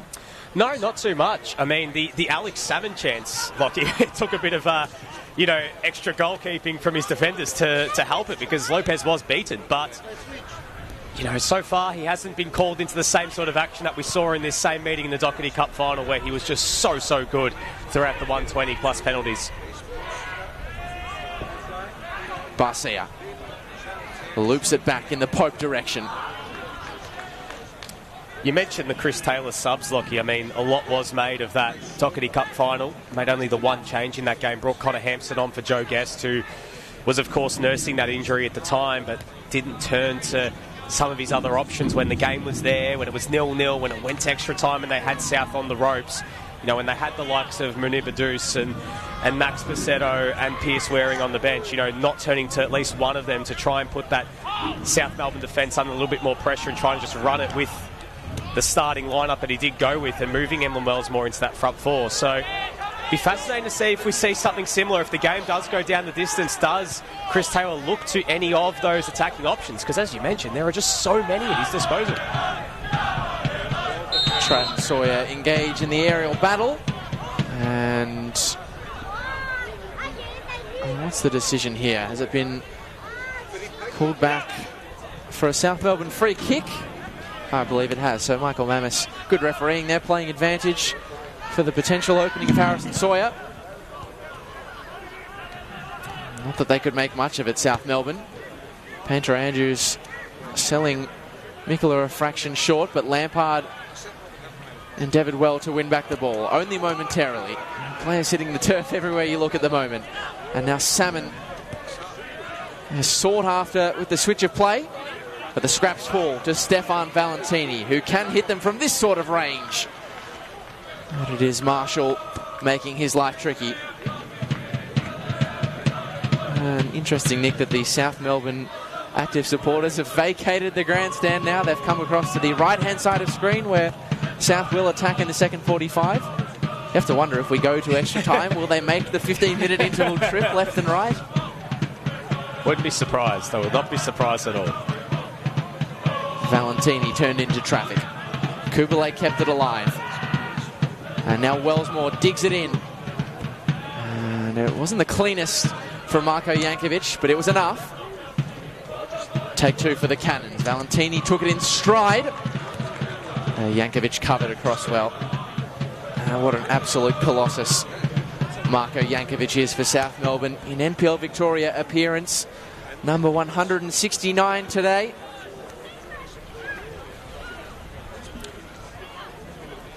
So consistent wherever he's gone, Lockie. I think he's certainly been one of the best centre-backs we've seen in the NPL era down here in Victoria. Oh, trouble for Lucas Inglese. Joe Guest has picked his pocket. This could be a massive moment for the Oakleigh Cannons. It's squared up for Valentini, who just got betwixt and between. Salmon had a chance to latch onto it and couldn't in the middle. And Oakleigh have absolutely just cooked it there. They should have made something of that chance. They may still. Guest couldn't cut it back. Salmon was ready and waiting like the apex predator. Let's have another look at this, because I cannot believe neither Alex Salmon nor Stefan Valentini could locate a telling touch. Or, in fact, that is the Joe Guest chance that's just trickled out of play. Good defending by the South Melbourne back four. You were just waiting for one of them to get an effort away on goal. I mean, Alex Salmon, uncharacteristic slip inside the box, and then Valentini, it just seemed like he was caught in two minds. As you mentioned, Lockie, sort of betwixt and, trying to find where that ball was actually going to fall to, but just a nervous moment at the back there for Lucas Inglese. They can't afford to be turning the ball over in those sort of areas, because you know what, Oakleigh, they're not going to make those mistakes more than once in those sort of areas when they get that ball in those sort of places in and around goal. No, they've scored 7 goals in the final series, the most of any side in the campaign. Of course, they've played one more game than South Melbourne. They are not known for coughing up big chances and open spaces. And South Melbourne are not known for affording it to them very often. Well, incredibly enough, Lockie, compared to all the other finals teams, they've scored 6 more goals than everybody else, because no one else has scored more than once. I mean, Heidelberg 1, Hume 1, Avondale 0. Well, they're a good team at putting their opponents to the sword very often. You know, putting 4 past Dandy City. Of course, Dandy City got 1 as well, but Dandy City did also have 9 men, it should be said. But yeah, but if, you know, still scoring 7 goals, you know, in 2 games, still very impressive. There's a good scrap between Max Mikkola and Ollie Kuberle, for which the 24-year-old Mikkola will earn the free kick, or take the free kick that he won. And set pieces were their most, unsurprisingly, reliable route to goal this season. As it's sent in the Sawyer direction, Marshall keeps it alive. Inglese! Stopped before it could reach it. A good block by Tratt. Wow. What a moment that would have been for Lucas Inglese, the hero of the Doherty Cup. Nearly putting his name in South Folklore again up against Oakleigh. I don't want to steal your stat, Lockie, but of course, you know, we're talking about out of the current players who the top scorer is in this fixture is an unlikely source. And I mean, if Lucas Inglese was to have scored the goal there. Marshall into the mixer. But over the reach of Sawyer, you know you've overcooked a cross when it can't find the head of Harry. Lampard bombs it back to Marshall, who was always fighting a losing battle. This might get South a chance to reset. I'm just going to mention that Inglese being sort of the guy who always steps up against Oakleigh. I think we can now mention that stat that you found yesterday about who the top scorer is in this fixture. Yeah, only in current players, of course. The active players that are out there today, the highest goal scorer from their 46 meetings is Ollie Kuberle, who has scored twice against South Melbourne. It's an amazing stat to think it's not a Salmon or a Sawyer or even a Joe Guest, you know, who's been here since 2019, only scored once. Yeah, no, it is a fixture that weirdly the big names have struggled in at times. But could one have their impact here? The answer is no. It's the right idea from Mikkola, but he just left it dangling out invitingly for Nick Feely. And we might touch base as we get stuck into the second half with Steve Curtin down on the sideline. Steve, it was a fiery first half in the technical areas, and I expect it's been more of the same so far in the second stanza. Yeah, that's right. The temperature gauge is just going to go up in the dugouts here on either side of us, next to Ross Clark in the fourth officials booth here. And a little bit of rain falling in the start of this second half. Still a really good temperature, though. Fans enjoying this, around 17 degrees here. And we saw with that Inglese chance a short time ago, as we saw also in the women's match, a little bit of that almost trampoline bounce that we hear described on the cricket pitches sometimes, and that one might have made it a little bit difficult for Inglese to time that volley in an opportunity where he might have normally done better. A trampoline bounce. He's a man who can do everything. He's inventing new phrases, giving great value on the sideline. Steve Curtin, brilliant stuff. Bernarda trying to rifle it into the middle. He'll have a second crack. He'll set it up in the Sawyer direction, but it is well dealt with by Nicholas Feely. Of course, Ollie Kuberle is the all-time active top scorer in this fixture. One of 17 players who have scored multiple times in the fixture. And the players that are out there today, though, Nick, they've got a long way to go to catch Marcus Schroen. We can't forget his last game in a South shirt was a brace in the semi-final. Reminiscent of his brace in the 2016 grand final between these two sides. Really is a who's who at the top of that list. And Milos Lujic with 6. Ricky Diaco up there as well. Stefan Valentini has never scored in this fixture. Never against South in Oakleigh colours. Lee Manopoulos, Dusan Bosniak, Fernando Di Moraes, Dimi Hatzimaradis. It really, the names just rattle off. And a couple of those who have worn the colours for both clubs, including Dimi Hats. Yep. And Ricky. Those are the echelon of player into which some of today's stars could enter if they hoist the championship. Wellsmore's corner away at the first time of asking. And the second ball drops for Joe Guest, who was trying to make himself a nuisance at the top of the box. Soria has done well. He is in a losing battle. It's a 3-on-1, and Kuberle does enough. at the first and second time of asking. Brilliant work by Oliver Kubalay. And now the Cannons could be on their way. Wellsmore. Salmon in support. Couldn't get it through the legs of Jack Painter Andrews.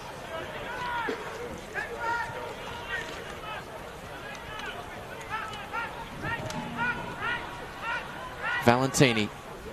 Chris Taylor has swapped his wingers once again. It's really interesting how frequently he likes to move he and Emlyn Wellsmore. Or just how frequently he likes to move Emlyn Wellsmore. He plays just about every position on the park. Hampson, a marauding run. Felled by Mikola. All legal in the eyes of Michael Mammis. And it is sent to the lone hand Sawyer again. And that is better link-up play. Pope providing the running. Garcia with the passing. This Oakleigh defence, they get their numbers quickly so swiftly to cover. McGill marching forward. Salmon couldn't open up his angle. McGill also runs out of ideas. South have got their numbers behind the ball now. Kubalay darted the eyes up towards goal, thought better of it. And now Guest. What can he do, the Oakleigh magician? He'll slip it to Wellsmore. Another chance from wide for the 23, and it meets a similar end result to a few of those wide attacks for Oakleigh. South defence is standing tall at the moment. Hampson, early ball. And Harvey Lopez will take those sorts of crosses every day of the week.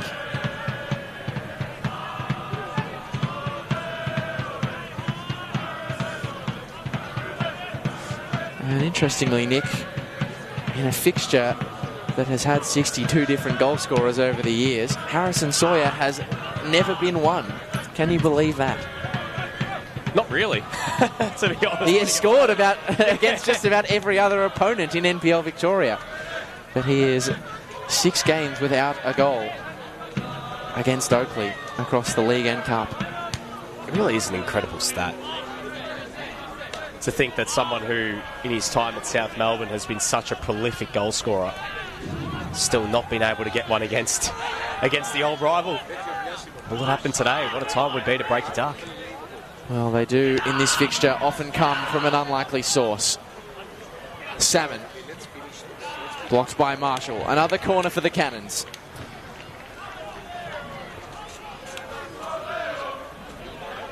And once again, Jake Marshall stands tall for South Melbourne. He is until, well, next week, next Friday, the reigning gold medalist in NPL Victoria. Usually he would have lost that status by now. Gold medal not often before the big dance, but he gets to hold on to his championship belt as the best in the land for one more week. And he won't be bothered about losing it if he ends tonight a champion. He's got his work cut out for him here, though, as it's high towards the back post. Oh, a poor clearance. It drops for Kubalay, who doesn't mind a goal against South, but tries to turn provider instead. Pressure mounting on the South Melbourne defence. Tratt dinks it in. Wellsmore just whistles past the follicles on top of his head. Not that he would have got much purchase had he have latched onto it. Might have caught a faint touch, perhaps. Yeah, just a glance. He's a player who, you know, often if you ask a coach, this player, who are they to you? He's my defender, he's my striker. Chris Taylor will tell you, I don't give Emlyn Wellsmore a position. It would be doing him an injustice. I mean, he's central midfield, both fullback slots. Out wide. Both left and right. He can as do a 10 a lot. as well. He's played as a 10 too, you know. He did that against South in the Doherty Cup final. Well, he's doing well on the wing tonight. That is crossed in for Joe Guest. He might sit up here for Emlyn Wellsmore. Swung in to the middle. Salmon! Once again, blue bodies blocking in the penalty area everywhere you look. It has really been all Oakleigh to start this second half, Lockie. I mean, we saw Esteban Quintas not wait long to make those substitutions in the first half when he felt that the pendulum was swinging. I just wonder, there's another change potentially in the offing. He does have Emil Payos, Zach Spiteri and Mac Hilson still on the bench. Of course, they are warming up at the moment, but I do wonder if maybe they just need to try and change things up a little bit to try and get a bit more of a foothold in this game.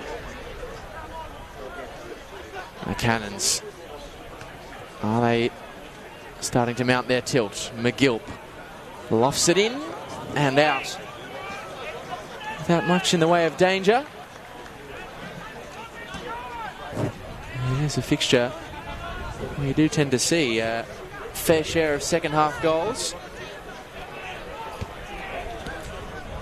The fascinating stat is, Lockie, I mean, in this, we've just passed the golden zone of goals in this fixture, which is that 45th minute to 60th minute range, but there has been 40 goals in that 60 to 90 minute range as well. So the final 30 does often throw it up. And we do have a couple of players walking the yellow card tightrope as well, Nick, and we've seen a lot of reds in this contest over the journey. Of course, the 2022 grand final saw Marko Jankovic sent off. Swing and a miss from Barcia. The space opens up for Guest. And now Valentini. The moment is his, Stefan Valentini.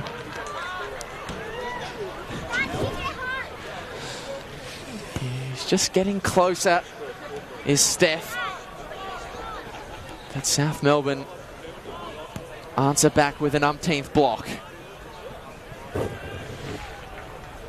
course, a red card last time they met in the Doherty Cup final. Max Mikkola. 12 red cards all time, 9 of them since the beginning of the NPL. So the spice in this game has kicked up since the turn of the decade, Nick. Or in the last decade, I should say. Yeah, absolutely. It's really just goes to show. Joe Guest.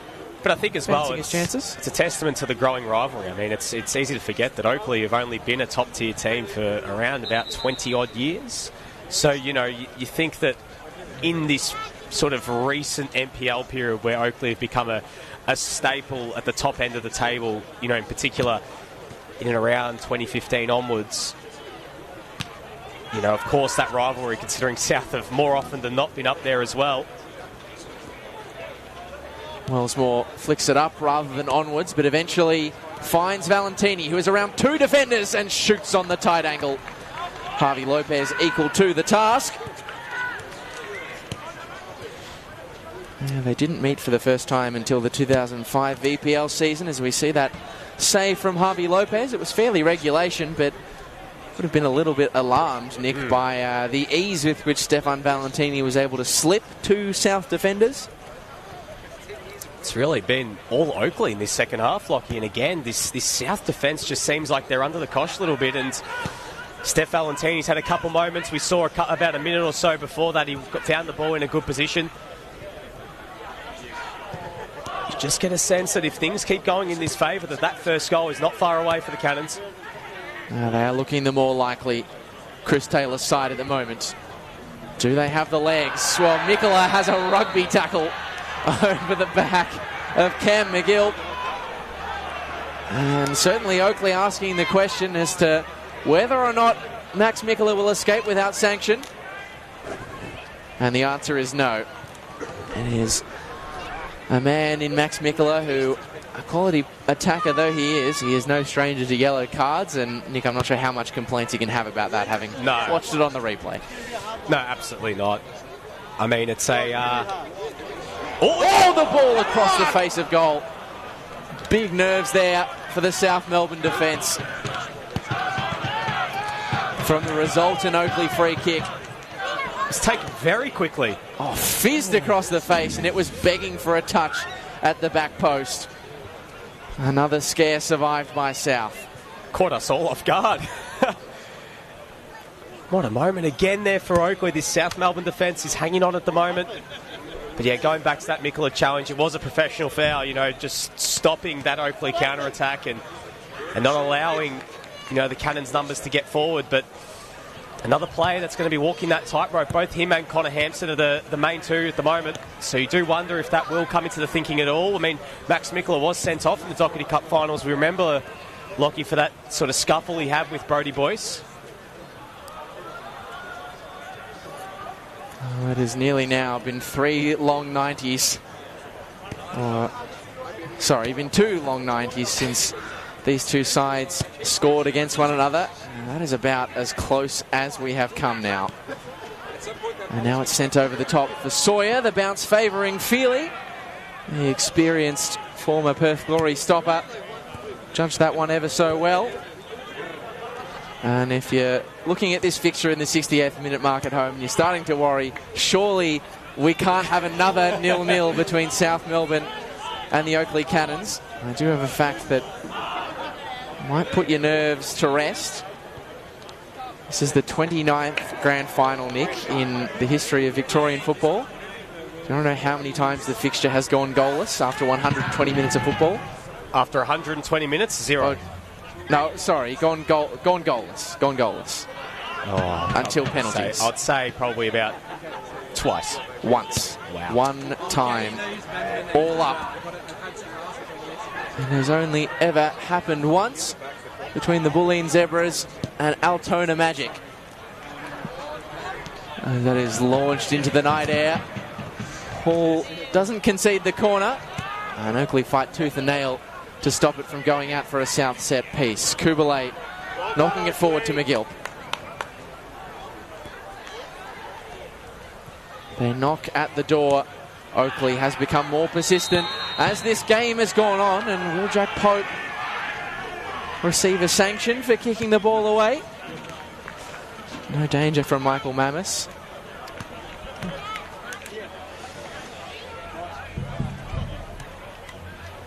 He's provided a lot of energy off the bench, but that was the exuberance of youth maybe just taken a little bit too far.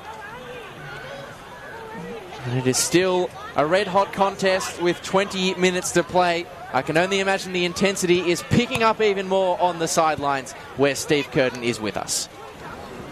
Oh, the intensity on the pitch is high, but the tension on the sidelines here is increasing by the minute. 20 minutes to go in this one till the end of the 90, and you can just feel how high the stakes are. So at the moment, Esteban not wanting to send too many players forward, but as soon as they get the ball to the fullbacks, such as Jordan Lampard, his eyes are darting up the field to try and hit that diagonal towards Harrison Sawyer and look for the knockdown towards the likes of Jack Pope and Max Mikula there. Max Mikula picking up that yellow card a short time ago. He will also be walking the tightrope, of course. He's sent off in this fixture of the Doherty Cup final. It's a great point you make, Steve. You have to wonder, I mean, he doesn't want to lose Esteban Quintas, such a weapon from set pieces and open play in Max Mikula, a real Swiss Army knife of a player. But he is on that card and he does walk the line very often. Stefan Valentini, he has been brilliant in this second half. He's making himself a nuisance, and the moment arrives for Oakleigh! Come on, Oakleigh! And it is Emlyn Wellsmore who makes his name on grand final day. It had been coming, and in the 72nd minute, it arrives. Oakleigh ahead in the grand final. Beautiful work there from Valentini. Got into a great position, and Emlyn Wellsmore, expert finish there. Took it down beautifully and placed it beautifully on his left foot. An unfortunate deflection which fell right into his path off Yankovic. And as you said, Lockie, it had been coming. Oakleigh have been banging down on the door this entire second half. But now the question remains, can South, in this position, because they have just felt like they have not been above second gear in this second half, what can they do to try and put pressure on this Oakleigh defence, which has barely been tested after half-time? What a massive moment that is. And the Cannons are knocking on the door of the NPL Victoria Championship. But as we know, Lockie, especially as we saw in the first game of our doubleheader today, no lead is safe, even when time's expiring in these games. It was a game that had been crying out for someone to show their class and composure in the penalty area. And up steps Emlyn Wellsmore, who is making a knack of scoring goals at that end at the home of the Matildas. Not quite as clean a strike as his ripper against Sydney FC in the Australia Cup. But it will be equally, if not more important, as now the onus, with 20 minutes to play, is on South Melbourne well and truly. And the side who made 2 early substitutions have only got 3 more outfielders upon which to call, Nick. The likes of Emil Payos, Zach Spiteri, Mac Hilson. Who, if any of those, are you turning to if you're Esteban Quintas? I think Emil Payos is the first name that leaps off the team sheet. He's the most attacking of those options. We know Mac Hilson can also get forward as well, but Emil certainly stands out. The second ball falls for Max Mikkola. And it just felt like the script was written for him to recapture his efforts from the semi-final. Just didn't sit in time. He sort of lashed at it once the ball was on the way back up. Yeah, never got his body over it either. And we've been talking about the potential for substitutions, and it's a familiar one that arrives. It is a 13th appearance off the bench for Emil Payos, who arrives in place of Lucas Inglese.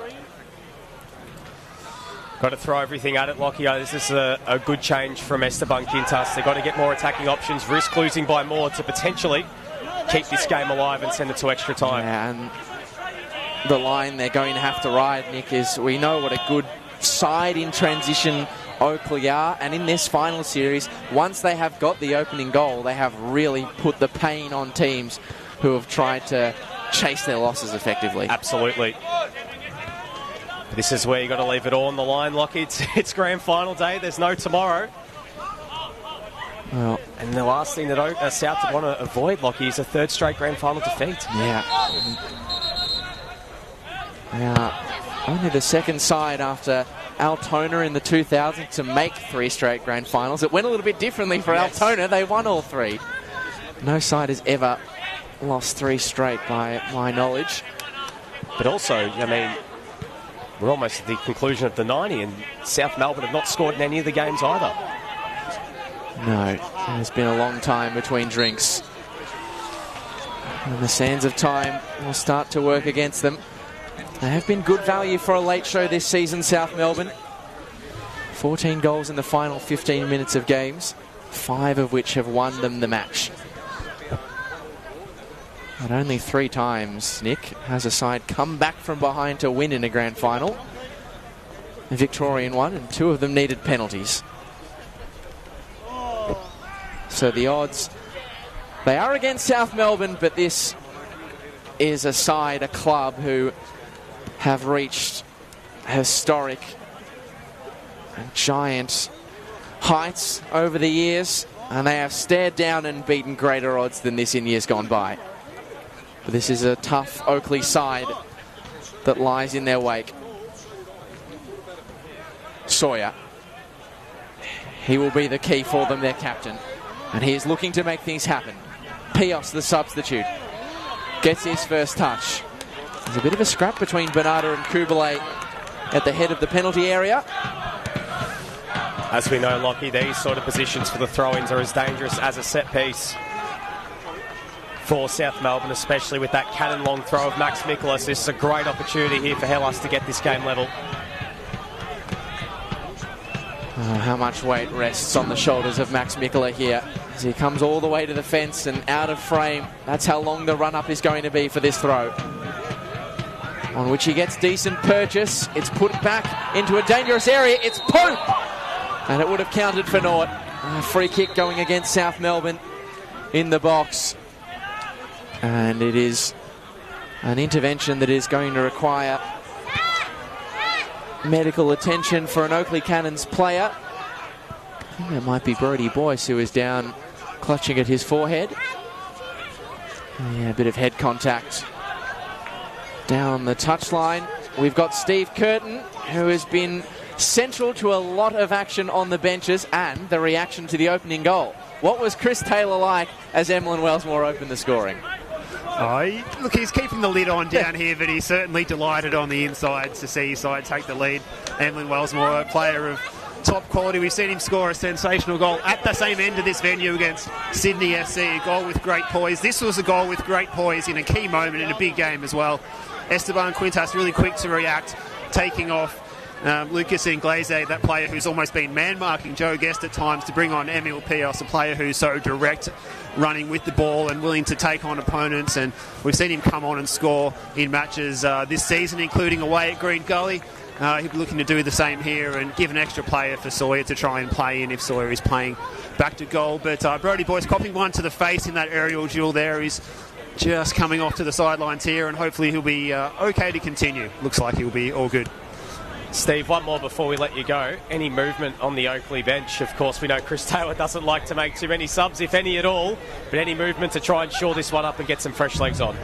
The subs are all warming up in the corner, but I think it's more of a hopeful warm-up for those players rather than high likelihood of them coming on. I think sitting on this 1-0 lead, I think CT is going to just let it ride. Don't make any changes if he doesn't need to, as we see Brodie Boyce come back out onto the park. So no imminent changes for the Cannons. Don't mess with a winning formula. It is a mantra that has led Chris Taylor to more NPL championships than any other coach. And he is now 11 minutes away from extending his own record, Nick. A 4th NPL Victoria title. A 5th in Victorian football. In this, his 621st league game. And what a delightful pass from Guest. And it looked as though the moment was there for Alex Salmon to put one hand on the trophy. But up went the flag from Mark Tito on the far side. Oh. It was a tight call. That was a nervous moment. And he hesitated as well. He didn't go for the call straight away. I thought for all money was that they were just going to leave that. I thought that was going to be onside. Perhaps just an inch or so. It's on a nice edge. Here at the home of the Matildas. That razor-thin offside call, almost emblematic of how fine the margins are in the final knockings. Can South save it late? Lampard. Robbed of possession by a returning Boyce. We've seen them step up with late heroics not that long ago. Mikula in extra time. Forcing extra time in the final minute against Olympic FC. Is there another late show in the offing? Mikula in. Feely was worked under the ball. And Michael Mammas spotted the infringement. Another Oakleigh free kick in a congested penalty area. Whenever you hear a whistle inside the box there, Lockie, immediately you start wondering which way is that going, and there was a whole tangle of bodies. You could have thrown a blanket over at least 6 or 7 of them.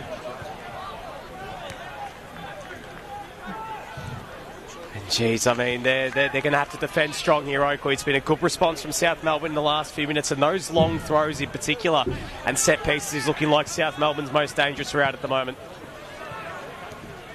Feely sends it sailing forward. As much time in the air as possible is what Oakleigh want. They're not exactly at the time-wasting stage yet, but they have got time to chew away because South Melbourne will throw everything at the final 10 minutes. The Cannons will look to kill it. It is set up for a grandstand finish at the home of the Matildas. And a goal that could well stop it from finishing at the home of the Matildas.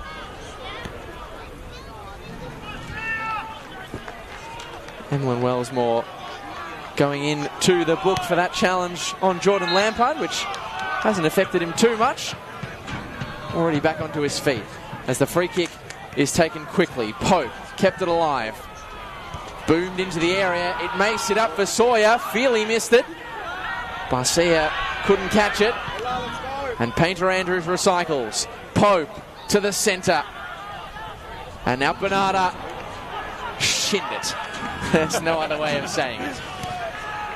It always felt like it was a bit of an awkward play there from South Melbourne because that free kick was taken quickly. You know, Jack Pope just had to kind of scoop it into the area and hope for the best. It was a bit of just a hit and hope into the night sky, and it almost worked out for him. But again, South continued to ask questions. Boyce did brilliantly. Oh, the composure to find the pass through the centre. Not quite matched by Ollie Kubalay that time. Hasn't put a foot wrong many times today, has Ollie Kubalay. And he has barely put a foot wrong in 111 NPL Victoria appearances. Sawyer drops off the front line to receive. And does, but not before a free kick is awarded against him.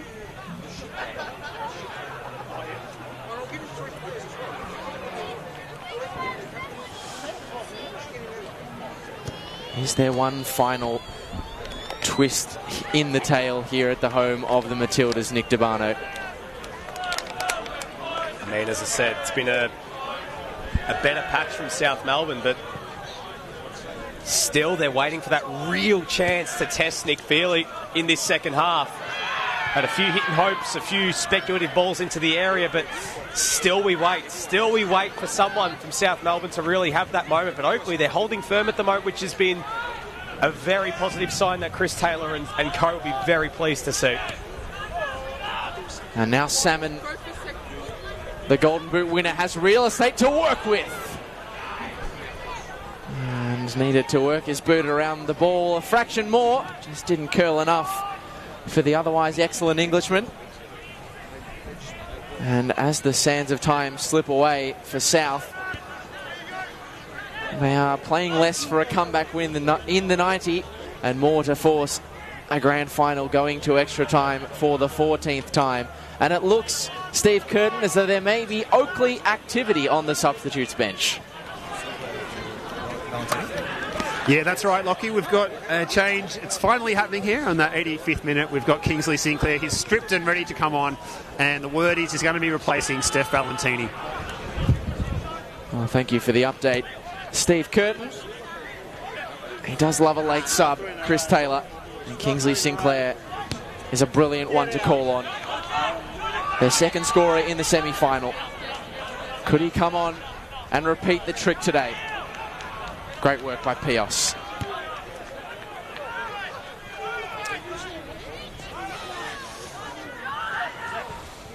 Barcia. It's just not enough movement there in those moments, you know, Barcia. It's a little bit static. Yeah, just... Can they fashion the ball wide, South Melbourne? That has been the area where they've had joy. And Yankovic, it wasn't pretty, but it's worked up to this point. But all good things have to come to an end. Oakleigh are closing. And will that afford Chris Taylor the opportunity to make what will be his 86th substitution of the season, his 52nd inside the final 10 minutes of the game. He leaves them late, CT, but there is a method to his madness, Nick, because Kingsley Sinclair is a great player to freshen up the front three, who can get back and defend too in the final knock-ins. Yeah, absolutely. You know exactly what you're going to get from him. He will run all evening in these next few minutes and give you that sort of defensive presence to help out Connor Hampson, who of course is on that booking. And we've seen Kingsley Sinclair play as a left-back at times this year, but also get on the score sheet in key moments. Scored in this fixture earlier this year, scored against Avondale last week. So a great play to call upon from Chris Taylor.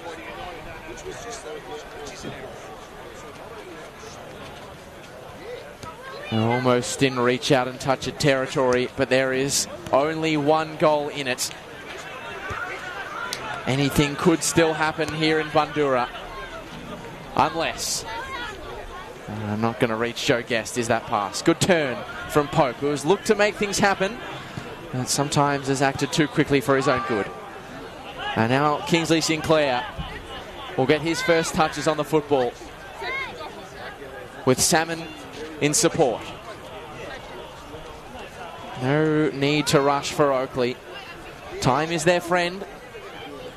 A second would help, but they would back themselves to keep South at bay. Guest has kept things ticking in the centre circle all evening long.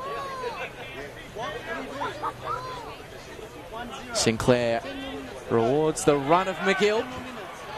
And that's a legal shoulder challenge from Jack Pope. Tratt and Sawyer resume their battle again, and this is the frustrating thing for Harrison Sawyer. Once he's got the beating of Tratt, usually the bailout plan is there in the form of Jordan Hall. Oh, it's an amazing tandem that they've got there. Over 90 games of A-League experience between them, and they don't get a lot wrong in Cannon's colours so far. I want to go down to Steve Curtin, because Steve, is that Steph Valentini up on the touchline almost acting as an extra coach in white there for Oakleigh? Absolutely. When his playing days are over, he's already got the resume ready, boys, to be leading the technical area. But we've got the news down here. It's likely to be trouble here. It's squared into the centre. It's set off the salmon, and it whistles past the top of the goal. Well, Steve Curtin can barely get his sideline updates out because it is all happening in the final knockings. South are searching to save this one. Oakleigh looking to kill it dead. And South really have to be careful now. We will return to Steve Curtin shortly because Oakleigh are about to see another new South face come on. Sawyer loops it back for Mikla. He just got his pass all wrong, and I believe that Mac Hilson might be the man to enter the fray. Nick, the 19-year-old, a former Bendigo City junior, who was an 112th minute substitute in the Doherty Cup final. And now Sinclair is making life tricky for Painter Andrews. And a reward for effort as the spillage falls for Wellsmore. McGilp. God, they keep it cool, do Oakleigh. Such a professional outfit. So well drilled under Chris Taylor. Who could be leading them back to the top for the second time in 3 seasons.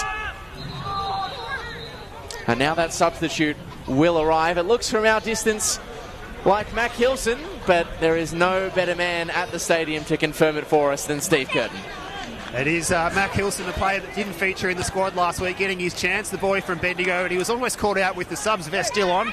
He's got that off and he's on the park now, and it's an early mark for Jack Pope, who came on midway through the first half himself. So last roll of the dice almost for Esteban, South Melbourne here. Oh, another attacking substitute on.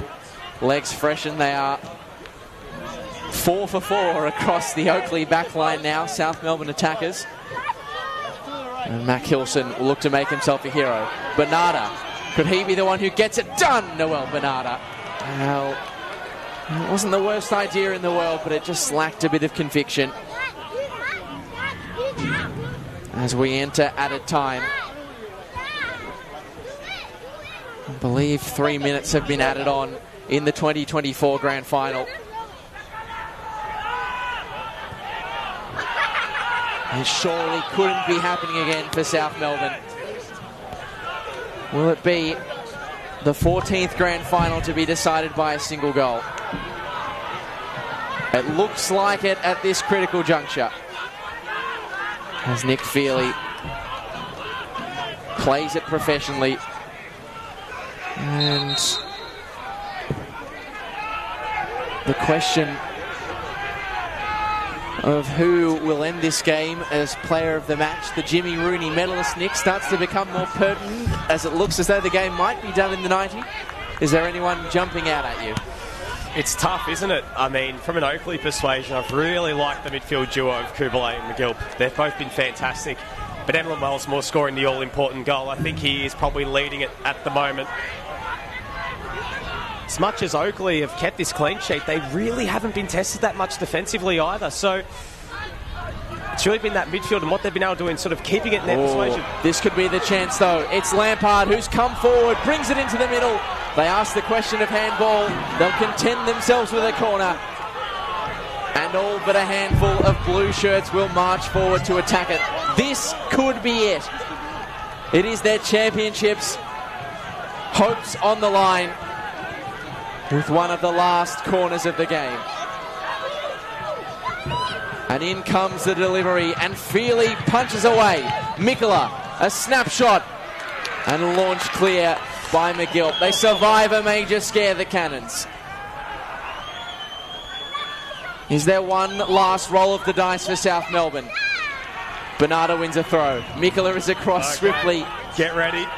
Here we go. He has had a lot of practice at the long throw this season. And it is for moments like this. He has to get this one on point. He's had that many long throws over his 3 years at South. This could be the biggest of the lot. This is the biggest of the lot. Missiled in by Mikola. Sawyer the target. And a free kick given away by the 6'4" striker.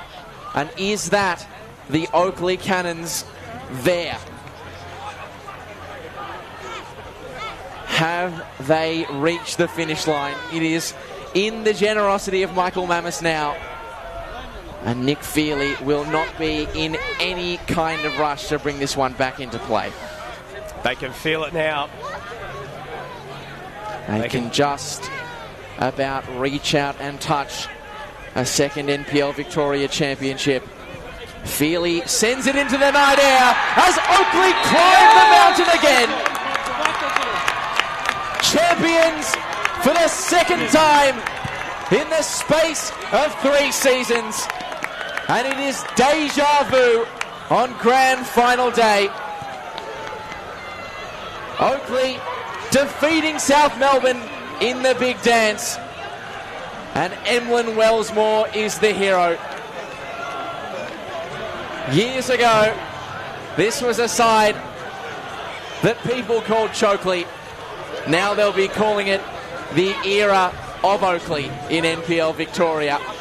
Chris Taylor leads this Cannons outfit to another NPL Victoria Championship. He extends Nick Dabano his own legacy as one of Victorian football's all-time coaching greats. A 5th Victorian title for him. And another special night for the noisy neighbour on grand final day.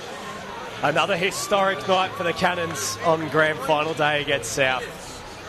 What an incredible few weeks it's been for them, turning things around after that Doherty Cup defeat. And I believe now we've got the man of the moment down there with Steve Curtin. Up there, the camera. We'll just stand here. Oh, sorry, we'll face there. We'll stand here. Congrats. Steve, take it away. Hello, down here, pitch side with the match winner tonight, Emlyn Wellsmore, who's got a knack of scoring excellent goals at this venue, at the same end of the ground. How good did it feel to bury that one tonight and get the 1-0 result in the grand final? Yeah, it felt amazing. This is my first grand final down here, so something I've tried to get to every year, and unfortunately been knocked out a few times in the semis, but it was amazing, and the boys worked so hard. It's a very tough game against South Melbourne, but we backed each other and just went for it. And what was Chris's message going into the match tonight? Did it play out as expected? Yeah, it was just back ourselves and play our game, move the ball quick because we know how they like to play, and just slow the game down and try to make it a battle. So we have to just stick to our game plan. And I mean, it's never easy against South, but we got the win, so it worked. And I was going to say this caps off an excellent season, but it doesn't quite because you're not finished yet. You've got to line up back here again next Saturday against MacArthur, but I'm sure you'll find some time for some celebrations tonight. Yeah, got to celebrate and then get back into it, focus on next week. Excellent. Congratulations, Emlyn Wellsmore. All right, we've got Ollie Kubalay here as well. Ollie, congratulations, NPL Victoria Champions 2024. How does that feel? Yeah, amazing, mate. It's something we worked really hard for, and I'm so glad that it's come to fruition, and yeah, we'll enjoy it. And you must have enjoyed how you performed this year. You've had something of, a title of being the underdog man's favourite footballer in that double pivot there. You and Cam McGill just do a fantastic job of controlling games week in, week out, and a deserved result for you guys tonight. Thanks, mate. Yeah, look, it's a pleasure playing with Cammy, and I think we complement each other really well. And with Gessie in there, he makes it easy for us as well. So, yeah. And have you got some energy left for next Saturday? Back here again against MacArthur, A-League opposition again. You've already beaten one of their neighbours up there, Sydney FC, at this venue. What's to say we can't do it again next Saturday? Yeah, that's the mentality we've got to go with. But we'll enjoy this one tonight and worry about MacArthur on Monday, I think. Well, Ollie, enjoy the celebrations. They're very well deserved. Congratulations. Words of a 2-time champion from Oliver Kubalay. He's climbed the mountain, but on the other side of every victor, there has to be one who suffers defeat. And joining us on the other side of a disappointing result is Harrison Sawyer, who is down there with Steve Curtin. Yeah, Harrison Sawyer, kind enough to join me after a tough result for South tonight. You guys come in with a plan, you stuck to it, but it didn't come out as you hoped tonight? Yeah, it just wasn't good enough in the end. Credit to Oakleigh, they've been good all season, and when it comes down to these moments like the Dockery Cup final, it's so tight. So didn't fall our way. The boys did tremendous this season, so I'm proud of that. But yeah, just devastated. And a heavy workload for you guys this season. Good to get the week off during the NPL Victoria finals, but lining up again midweek against Hume City once again. Are you sick of the sight of those guys, or are you happy because you always seem to get a narrow win against them? Yeah, it's not the best playing the same team 4 or 5 times, but if you're doing that, it means you're doing good things. So we'll shift our focus from defeat tonight to look to Wednesday. Well, thanks for your time, Harrison, and Premiers, Dockery Cup winners, and still could be Australia Cup winners by the end of the season. So plenty to smile about this season, and still potential for a treble this season for South Melbourne. Congratulations personally on yourself. A great season of goal scoring once again, and well-deserved plaudits from many followers of NPL Victoria. Congratulations. Thanks, I appreciate it. For the third time in as many years, South Melbourne so close and yet so far. A hat-trick of heartbreak on grand final day. It is just a pain, even though this side have reached lofty heights both at a national and state level. This will still sting significantly, and that trophy continues to elude Esteban Quintas, but the man on the other side of the coin continues to rack them up in Victorian football. Chris Taylor has done it as we head down to the championship celebrations and presentation for your champions of 2024, Oakleigh Cannons.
We're commencing our presentation for the 2024 NPL Men's Grand Final.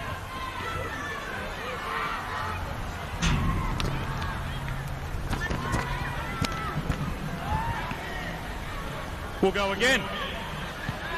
We'll commence our presentation for the 2024 NPL Men's Grand Final. We begin by acknowledging the Wurundjeri people as the traditional owners of the land that we gather and meet upon today. We pay our respects to their elders past and present, any Aboriginal and Torres Strait Islander people that are present with us today. We're proud to walk together with the Victoria's First Nations people on the journey to reconciliation. Ladies and gentlemen, another epic chess match between two Victorian football heavyweights, Oakleigh and South Melbourne. Let's give both sets of teams and both clubs a warm round of applause.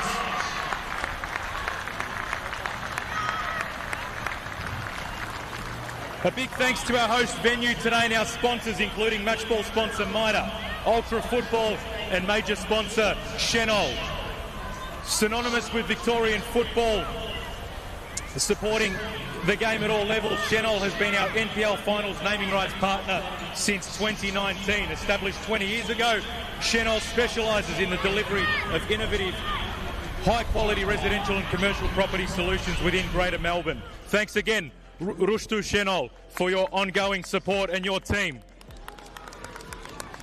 Here with us today to present the awards, we have Football Victoria President Antonella Kerr, Socceroos Great and Football Victoria Hall of Famer Jimmy Rooney, Chris Palavanis, the Football Victoria CEO, FV's Executive Manager of Football Operations Dan Birrell, and Rushtu Chenol. Let's give them a round of applause.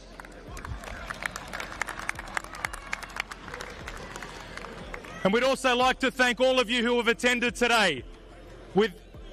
Today we have set an official crowd record for the home of the Matildas, cracking 5,000. Thank you very much for your attendance.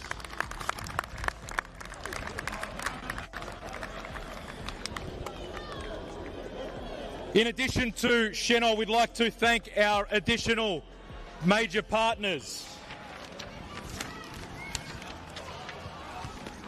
Nike, La Trobe University, Victorian State Government, Ultra Football, our official partners, Vic Health, Chenol, No Fuss Events, Love the Game, Ultra Football, the Victorian Multicultural Commission, MITA, Pillar and Winning Edge, and also our event partners for the day, Change the Game, Vintage Customs, Zaparis Lawyers, Recycle Care, Sharp EIT Solutions, Heartbeat of Football, Security Watch 360, Cleaning Australia, 23 Group, Green Turf, Brooks Media and Gemba. Thank you all for making today's event possible.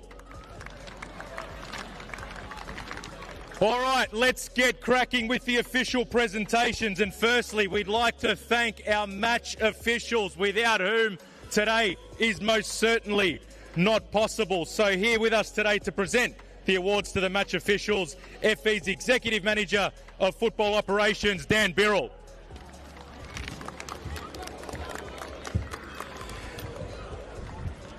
Okay, we're calling up the referees, starting with the head ref, Michael Marmis. The assistants, Luke Genematis and Mark Tito. And the fourth official, Ross Clark.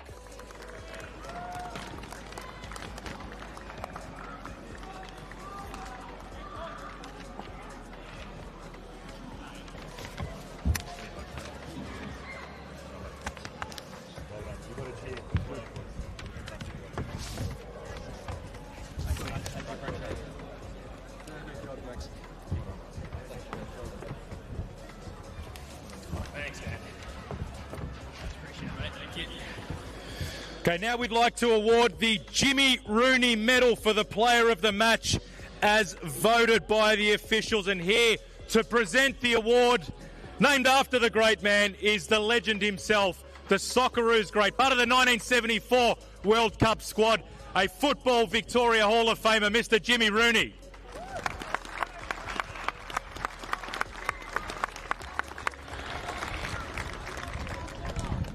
And the winner of the Jimmy Rooney Medal for the 2024 NPL Men's Grand Final is Ollie Kubalai.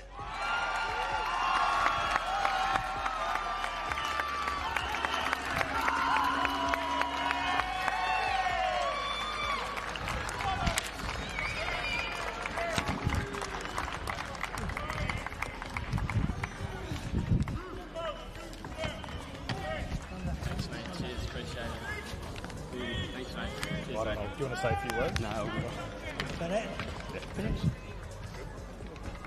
Okay, now we'd like to welcome to the stage the CEO of Football Victoria, Mr. Chris Palavanis, to hand out the runners-up medals.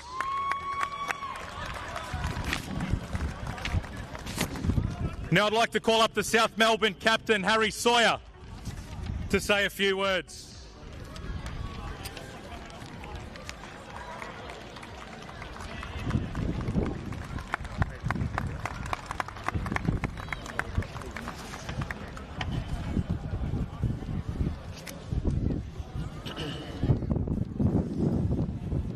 First of all, I'd just like to say thank you to the Oakleigh boys. You played a cracker of a season, and tonight were the better of the two teams. It's always tight when we play against you, so congratulations on winning the title. Just wanted to say thanks to all the South Melbourne fans for being loyal over the course of the season. We played 36, 37, 38 games, and won over 30 of them. So the boys have done tremendous, and so have you. So thanks for all of your support this season. You've been really, really good for us.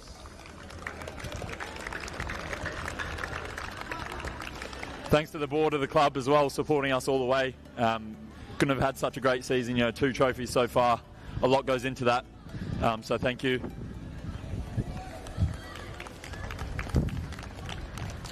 And to the boys, tough one tonight, but you've fought hard all season. So many games. We played the most games in the league, and two deserved teams to be here on the night. So thanks for everything you guys do. I wouldn't want to play on the field with any other blokes. Thanks to the families of the players as well for supporting us all the way through the season, for the early mornings, and you do a lot for the players, so thanks to all. And finally, thanks to the coaches for putting us through our strides all season. You're always on to us, and that's why we've come so far, so thanks.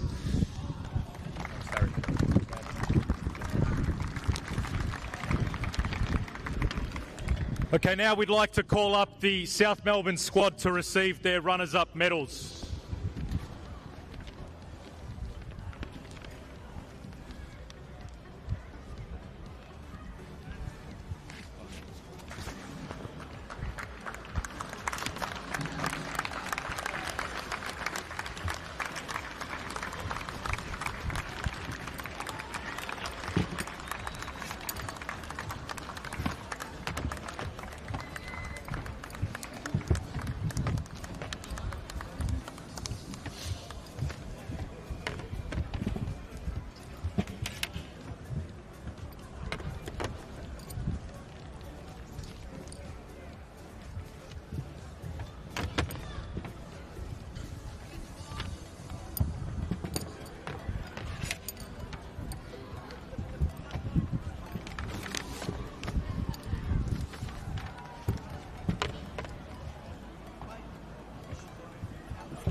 Now, that's to be a runner-up today, but it doesn't take away from an outstanding season from the famous South Melbourne Football Club. Let's give them another round of applause.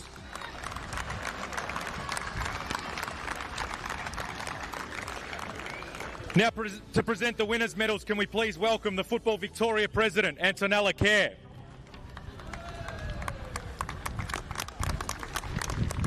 And I'd now like to invite up the captain of the 2024 NPL Victoria champions to say a few words. Joe Guest, welcome.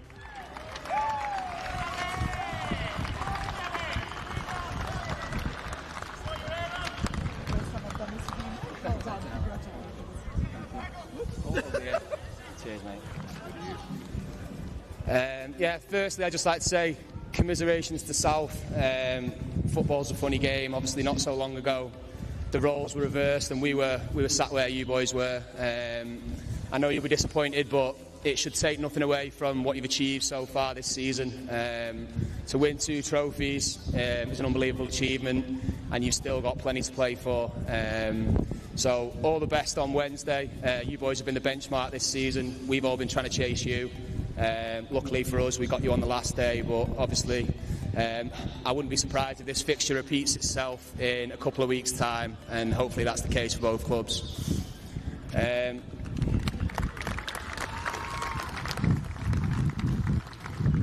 To the Federation and the sponsors of the event, obviously we've put on another great show today for all the people that came down and obviously the people watching at home. Football in Victoria is definitely on the up.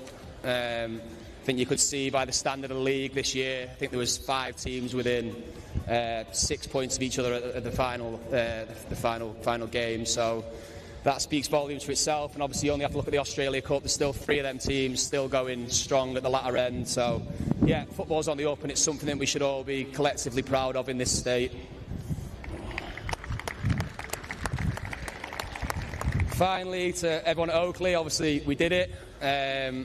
I just want to say congratulations and thank you right from the top, Stan, Aki, everyone involved at board level, the sponsors of the club, the gaffer and his coaching staff, the physios, you boys have been absolutely immense this season.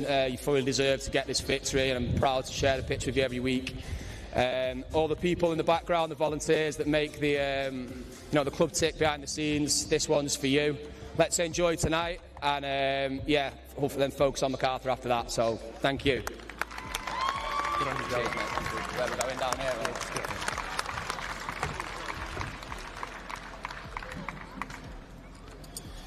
Now I'd like to invite the members of the winning team, the champions of the 2024 NPL men's season, the Oakleigh Cannons, to come forward to receive their championship medal, starting with number 1, Nick Feely.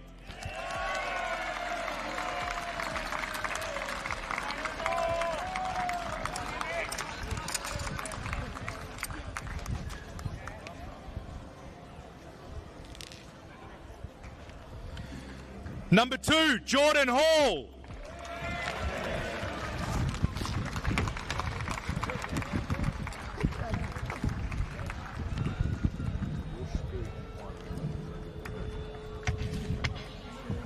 Number 3, Connor Hampson.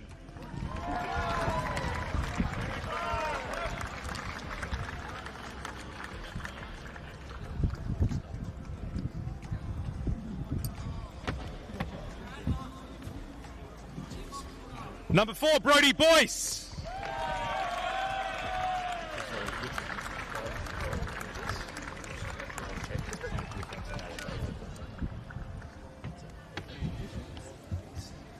Number 5, Jacob Tratt.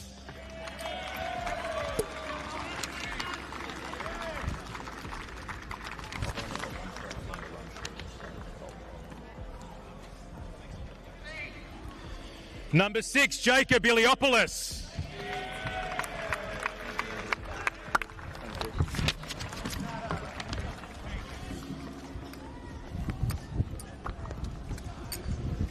Number 8, Cam McGill. Thanks, mate. Cheers.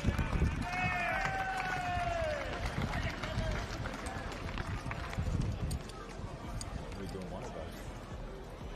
And Lush do it on one. Number 9, Alex Salmon.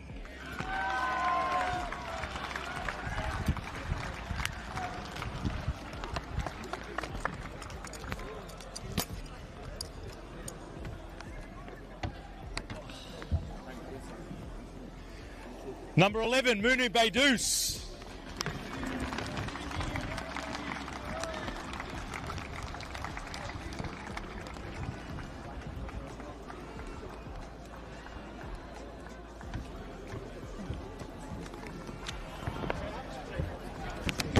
Number 14, Kingsley Sinclair.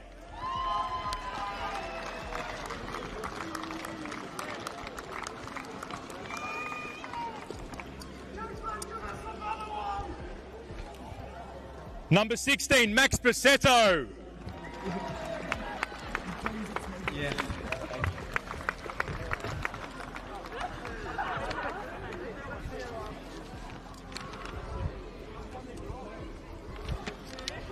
Number 18, Noah Holmes.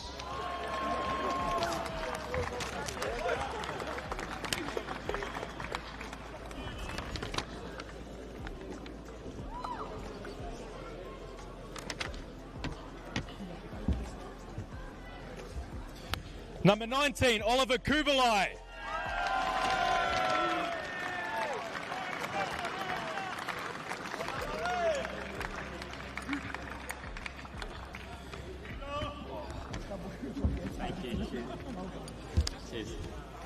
Number 21, Brendan White.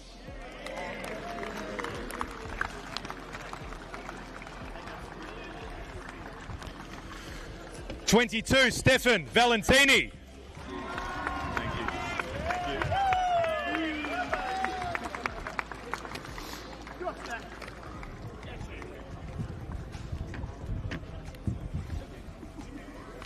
Thank you, mate.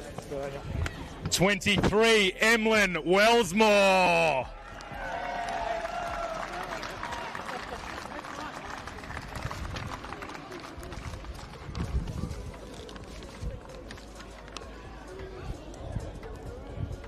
(47) Asad Kasumovic.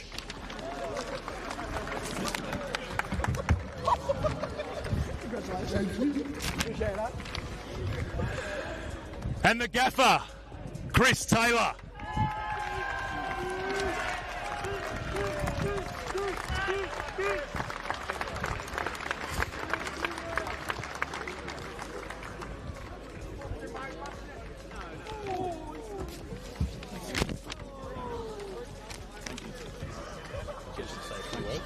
Yeah.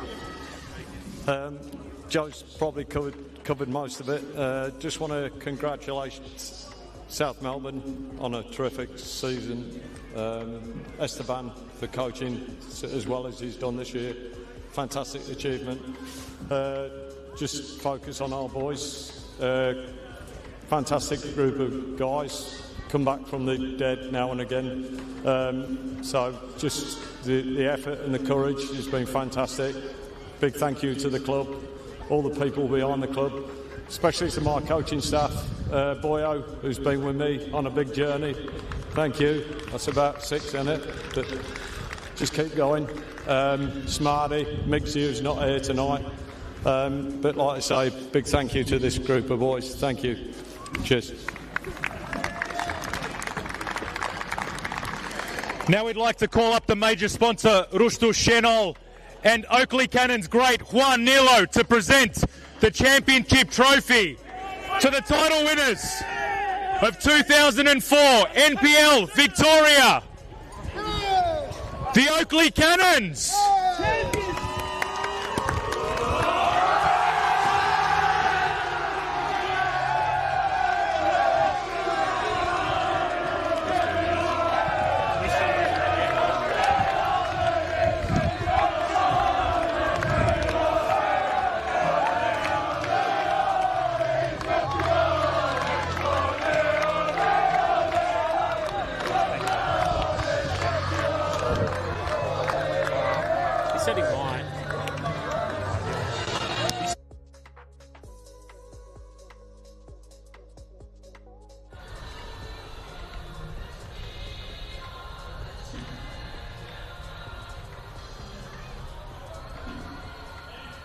Joining us for today's 2024 Senol NPL Men's Victoria Grand Final. Congratulations once again to our champions, Oakleigh Cannons. Thank you to everyone who has attended today. Thanks for your support. It's been a brilliant day and a fitting end to the NPL season. Please get home safely, and we look forward to seeing you in 2025. Thanks, mate. The puck is retrieved. I also got a mic. Is this our mic or theirs?